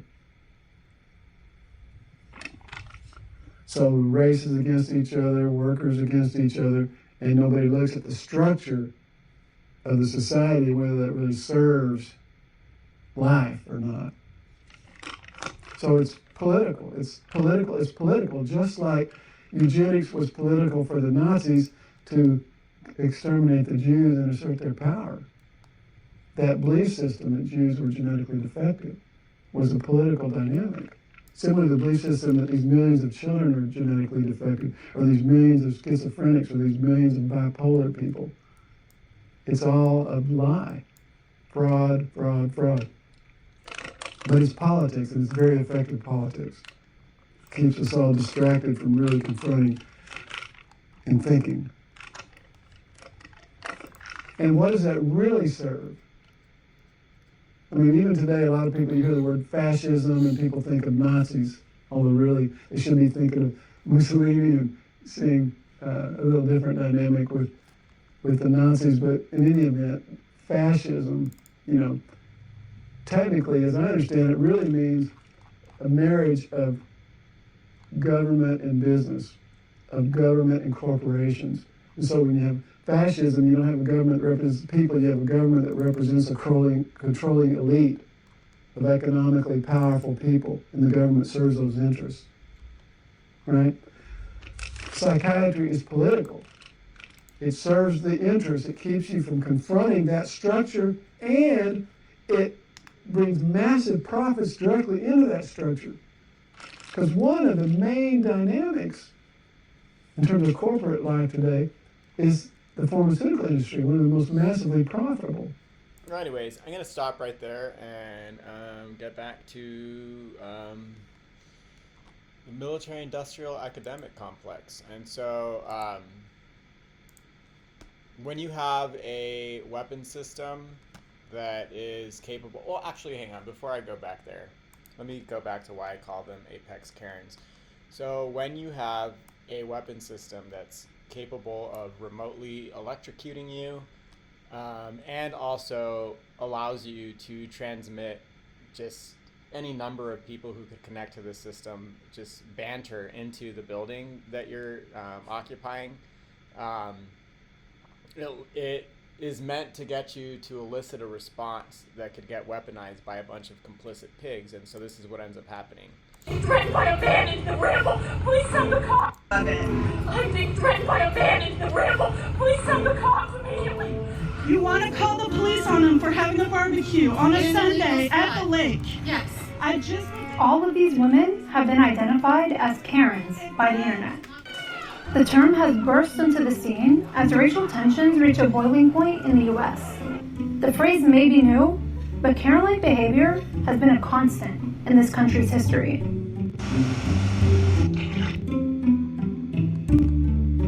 I don't care what you think, I'm acting like. None of these women are actually named Karen, but to many people, they embody a certain persona in American society. A white person who uses their status and power to threaten or humiliate people of color. Actress and comedian Amanda Seales has been outspoken about who exactly Karen is. Here's how she defined the term. A Karen is a white woman whose oblivion of their privilege causes them to act in a way that is oppressive and oftentimes insane. She is crazy. You're crazy. See? Some might think that Karen is just a loud white woman asking for the manager, disrupting your customer service experience. But I'm here to tell you, Karen goes a lot deeper. You need to leave. You're not a part of this. You need to leave. You're not a part of this. No. A Karen is a white woman who is a descendant of those who came before her, who could scream and get a black man killed, who could point. So it's important to note this, okay?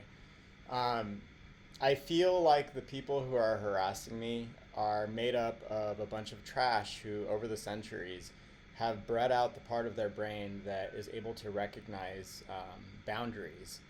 Like, I'm convinced that after decades of going without any repercussions for being able to, as they encroach on people's, biometrics, their personal space, their electronics, that it's really, really eroded that part of their brain that recognizes boundaries. And they're just sick, psychotic people. And this is the type of weapon system that a fascist would want to impose on you. So when she says that, this is a descendant of those who came before her who could get a person killed off. That's really what's going on here. Like, these weapon systems, it's a misnomer to call it non-lethal. You will die from any number of diseases that you can induce through the copious amounts of radiation that are being bombarded into the spaces you occupy. And the stress that compounds it from this not just being surveillance. Surveillance is supposed to be, somebody, may be passively in the background pulling packets of data from your metadata from your phone and maybe putting a bug in there to listen into what you say. It shouldn't be, we can see what's on your screen, it's gay porn, and now we're going to electrocute you because we don't consider that normal. So we're going to make your home uninhabitable and give you cancer because we're uncomfortable with what you're doing with your own body. And that's exactly what it is with me. They must have, it's like I kept on saying, Richard Liskovec was openly gay. He was given trouble by the university. He retired in the mid-'80s. And he was investigated by the person that was running the math department, Harvey Smith. He received like a 13th check because he was getting screwed in all sorts of ways. They didn't give him his raises on time, and so to make up for that, after he retired, he would receive like a 13th check. And I have all the files where he got investigated, and all the students from one of his classes had to write letters explaining why they thought that he was doing a good job as a calculus professor. Like, there's really sick shit. Like, it was a witch hunt because they're homophobic psychopaths. And so these people must have been infuriated when they spent all the time and energy microwaving one gay man out of the neighborhood, thinking that they wiped him clean. They helped create their perfectly clean, Leave It to Beaver, white neighborhood, heteronormative white neighborhood. And then I move in there, a Mexican who's openly gay, who was enjoying my body while I was in there. I was like, I don't have a mortgage. I have money in my bank account. I've got a nice place. You better believe I was having fun. And they couldn't handle it. Richie spat in their face by leaving it all to me. And this is after getting my education paid for by him too. So I was incredibly threatening and an insult to them after spending all that time and energy trying to microwave Richard out of the neighborhood, kill him off, and then I move in there. It was a slap in the face to them. And so these people really are descendants of those that came before them that could get you killed. And so when they hot mic your devices and you react in anger, you better believe they are going to be like that, like flies on shit, and they're going to use it, and they're going to run to the police, and they're going to cry, and they're going to feel so afraid and threatened, and you're going to hear them whine through the transmissions. And get the fuck out of here. The police know exactly what's going on, and they're on their side. Who do you think is going to get believed in the end? And get a black man killed. Who could point and get a black... Those who came before her, who could scream and get a black man killed. Who could point and get a black woman murdered. The use of Karen has become much more serious as protests erupt around the world following the death of George Floyd. People with Karen-like behaviors have made national news within the past few years and continue to be exposed. Please don't come close to me. Sir, I'm asking you to stop hurting me. Please don't come close to me. A white woman appears to call police. When they stage collisions, they like to use younger women, like white women, who, as soon as the police show up, the waterworks happen, and they, oh my God, I'm so sorry, and like, it's fake. It's fake. It's all about plausible deniability for these people, and so if they involve a person who manages to gain your trust, if they use a honeypot on you, and that person gets in your house, all they're there to do is sabotage you and try to create some kind of track record of mental illness, or they love exploiting Occam's razor with the police. And so that person will come into your life simply to paint you as the bad guy. There's a really good movie with Martin Lawrence, it's a thin line between love and hate, and the girlfriend that he has, she's a psychopath, and she like bruises her own eye, and she starts all this shit to try to make him look like the bad guy, and that's exactly what you're dealing with the honeypots that they put in these programs, and the neighbors that they involve in these programs. They're all going to go out of their way to try to screw with you. They're apex Karens. Accusing of, like I said, these weapon systems that are being used right now need to be acknowledged, because they're exactly the type of weapon systems that fascists gravitate towards.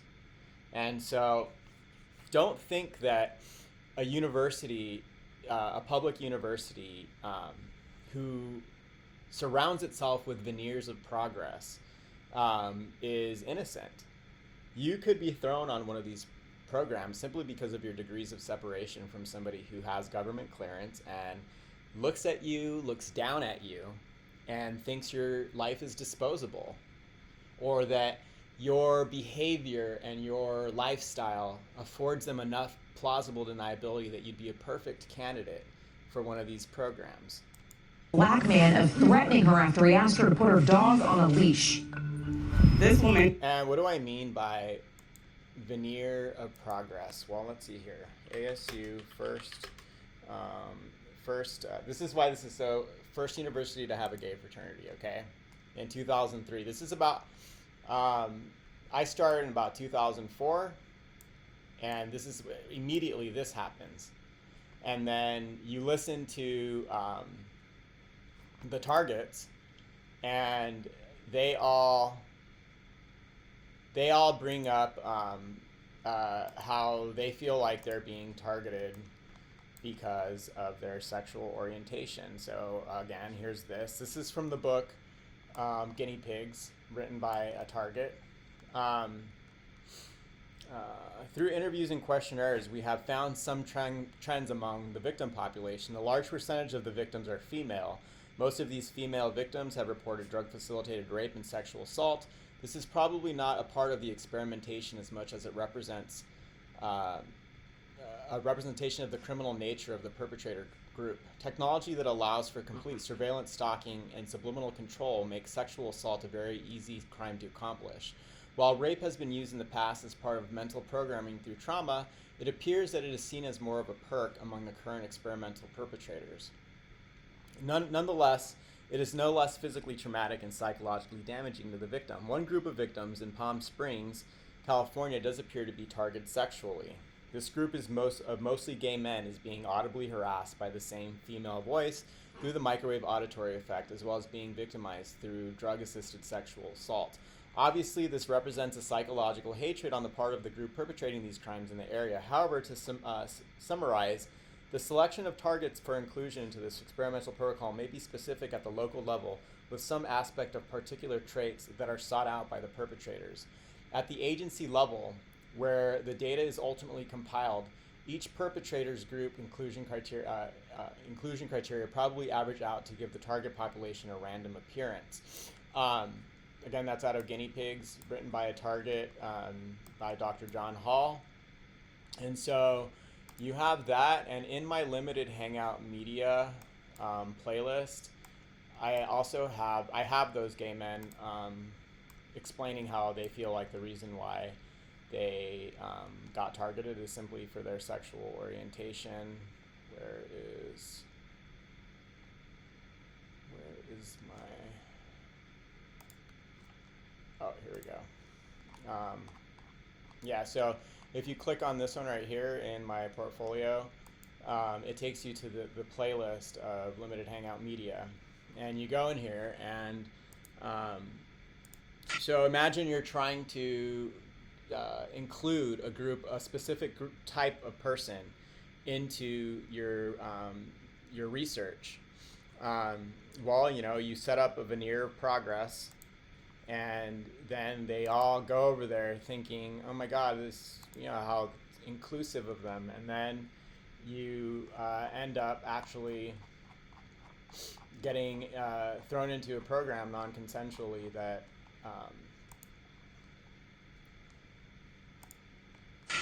has all these exotic forms of technology. Hundreds of people in the valley say they are hearing voices in their heads.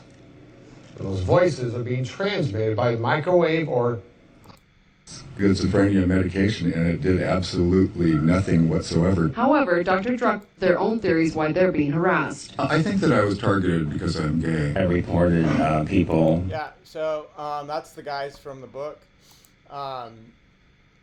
And so you lure them in. The same applies to Muslims. And so if you look at this study right here that I have, actually, before I get to this study, towards narrative disruptors and inductors, before I get to that study, I want to bring up the whistleblower who brought it up in the first place, who brought it to my attention in the first place. Oh, this one's important too. Like, I don't like Biden or Trump, but this is huge too because this idiot is helping to set the foundations for the legal foundations for these people to get away with what they're doing by getting rid of the 14th Amendment and your right to privacy for your own body parts. And that he's protecting a lot of billionaires who rely on biometric surveillance just to sell you shit, but now it's also being used to get you targeted and murdered. And so, maimed and murdered slowly through cancer induction. Okay, so this is Kenneth Peartree. Is that 52 minutes in? This is how I first learned about the DARPA study, and it was one of the other things that was brought to my attention by another targeted individual about Arizona State's involvement with related technologies and with military-funded research. Some are calling Voice of God. I will cover this more in depth soon. Today, the research arm of the Department of Defense, the Advanced Research Projects Agency, or DARPA, leads the charge into weaponized mind control. The valuable insight into these modern programs can be derived from Peter Phelps, Lou Brown, and Bridget Thornton from Sonoma State University, who published a research document in December 2006 entitled U.S. Electromagnetic Weapons and Human Rights, a study of the history of U.S. intelligence community, human rights violations, and continuing research in electromagnetic weapons. The results of their research, which, quote, explored the current capabilities of the U.S. military to use electromagnetic EMF devices to harass, intimidate, and kill individuals, and the continuing possibilities of violation of human rights by the testing and deployment of these weapons. In the quest for global military superiority, the U.S. stepped up funding for the concept of the future warrior, beginning in the late 1990s with the use of advanced nanotechnology. Brown and Thornton went on to say, the idea was to streamline the military, improve soldier performance, control the fighting in real time, and avoid soldier mortality. Toward this end, the concept was to enhance the ability of soldiers in the field to interface with computer systems by using their own brainwaves. The U.S. began to fund research into decoding the brain as well as other neurological research. At the same time, funding for computers to human interface poured into universities and DARPA stepped up their research and development. In the universities, the field became cognitive science, and within DARPA, the term augmented cognition was born. While developments in brain research are touted for their amazing therapeutic advances in the medical field, they primarily serve the purpose of the U.S. military, unquote. DARPA's $6 million contract, DARPA BAA 1203, awarded to Arizona State University, moved the goal into the realm of mass mind control.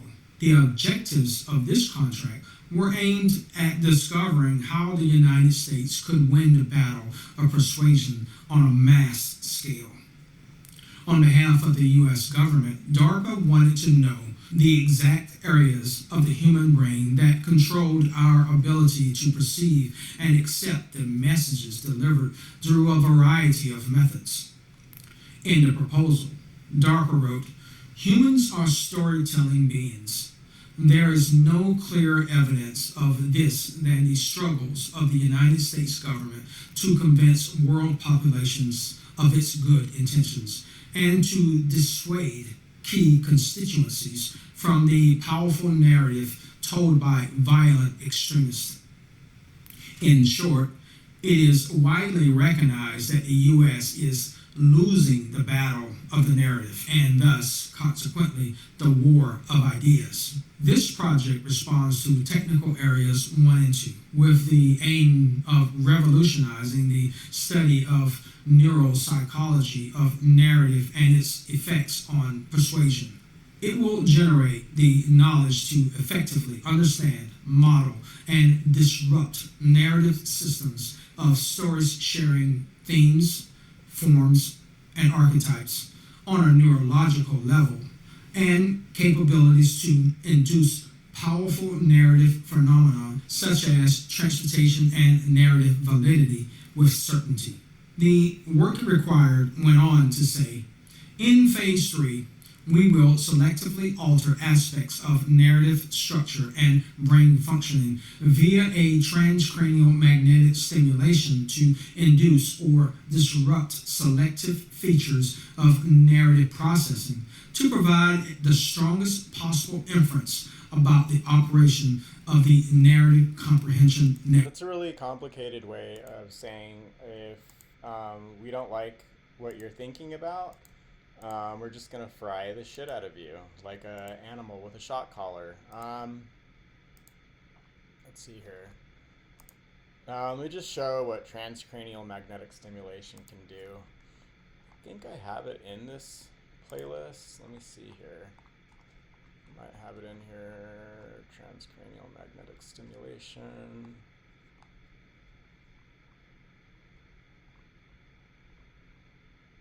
Should have it in here. Maybe that's one of the ones that disappeared.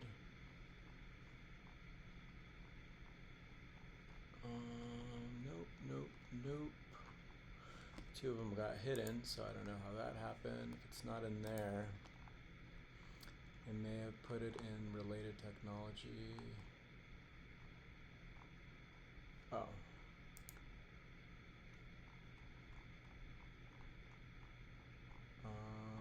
Here we go. So this is what you could do within a clinical setting, and so this is going to be more this is going to be more focused because he's within a clinical setting and the guy has got the transcranial magnetic stimulation directly above the cranium. But you can do the same thing outside of a clinical setting. The systems being used on the targets are it's both a wide aperture and a narrow aperture beam. So you can focus the beam down to the size of 1/4 of an inch, but it could go as wide as like an entire building or body. So, and they, they'll use both, but you hear a lot of targets complaining about how specific parts of their body are being targeted. For me, it always felt like the head and the heart. And so when they want you to feel, so you'll find early on, at least for me, they're constantly making your heart pound like crazy because and they're trying to exhaust you. And so when you're trying to sleep and your resting heart rate is supposed to go down, they keep it up. So you're basically like jogging in your sleep. You don't really get rest. You're tossing and turning all night. And also this, to some extent, what he's doing here, what he's going to demonstrate here, could be done in a more mild way. I can't even call it mild. It's not as focused, I should say, but it will affect you enough that you're not necessarily going to be jerking around like this guy, but your brain is firing unnaturally in different regions of the different, because the brain itself is integrated. So even if they are trying to focus on a specific part of the brain, you're having to pass through the cranial nerves and through some other part of the brain. Then now those neurons are going to light up, even though you were trying to hit one part of the body, your brain. So I suspect this is not my finest moment. So this is the TMS device. Joe is going to use transcranial magnetic stimulation, or TMS, to interfere with my motor cortex, the bit that governs fine movements. So we can stimulate the motor cortex. It's just slightly strange, the idea that you're about to interfere with my brain. And there's a screening form to just make sure that it would be safe to proceed with the TMS. Right. Have you suffered from epilepsy, convulsions? No. The powerful magnetic field will temporarily scramble my brain cells. If they hadn't done it on themselves many times, I'm not sure I'd be volunteering. I hope to see another Christmas. You bet. Right. Tickle the nose, bridge the nose. Right. So now we can test to see if done. Joe is calibrating his machine to images of my brain. This will allow him to pinpoint the area responsible for hand movements, and then he'll put me through some tests. That's very cool. I have to say, that is very, very cool. Yeah. I like that. So, okay, so writing is easy. Ready? Yeah, I'm just going on writing.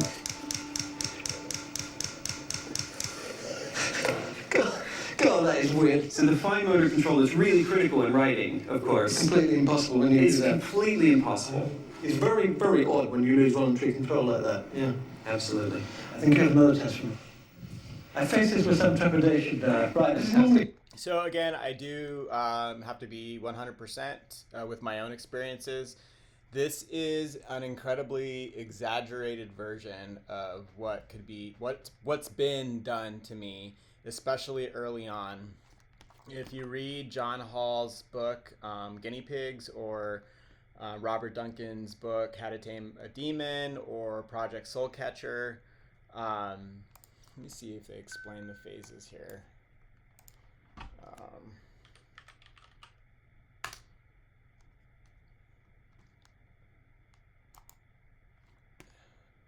All my highlights are gone. Remote influencing. According to Puthoff and Targ, even a large geomagnetic fluctuations do not impede successful remote viewing. To this day, Puthoff and Targ disagree with ELF wave theory and telepathic transmission. During this phase of the research, attention was also focused on brains of the viewers. Attack phase. Let me see here. Attack phase. Could be in the other book. Oh, here we go.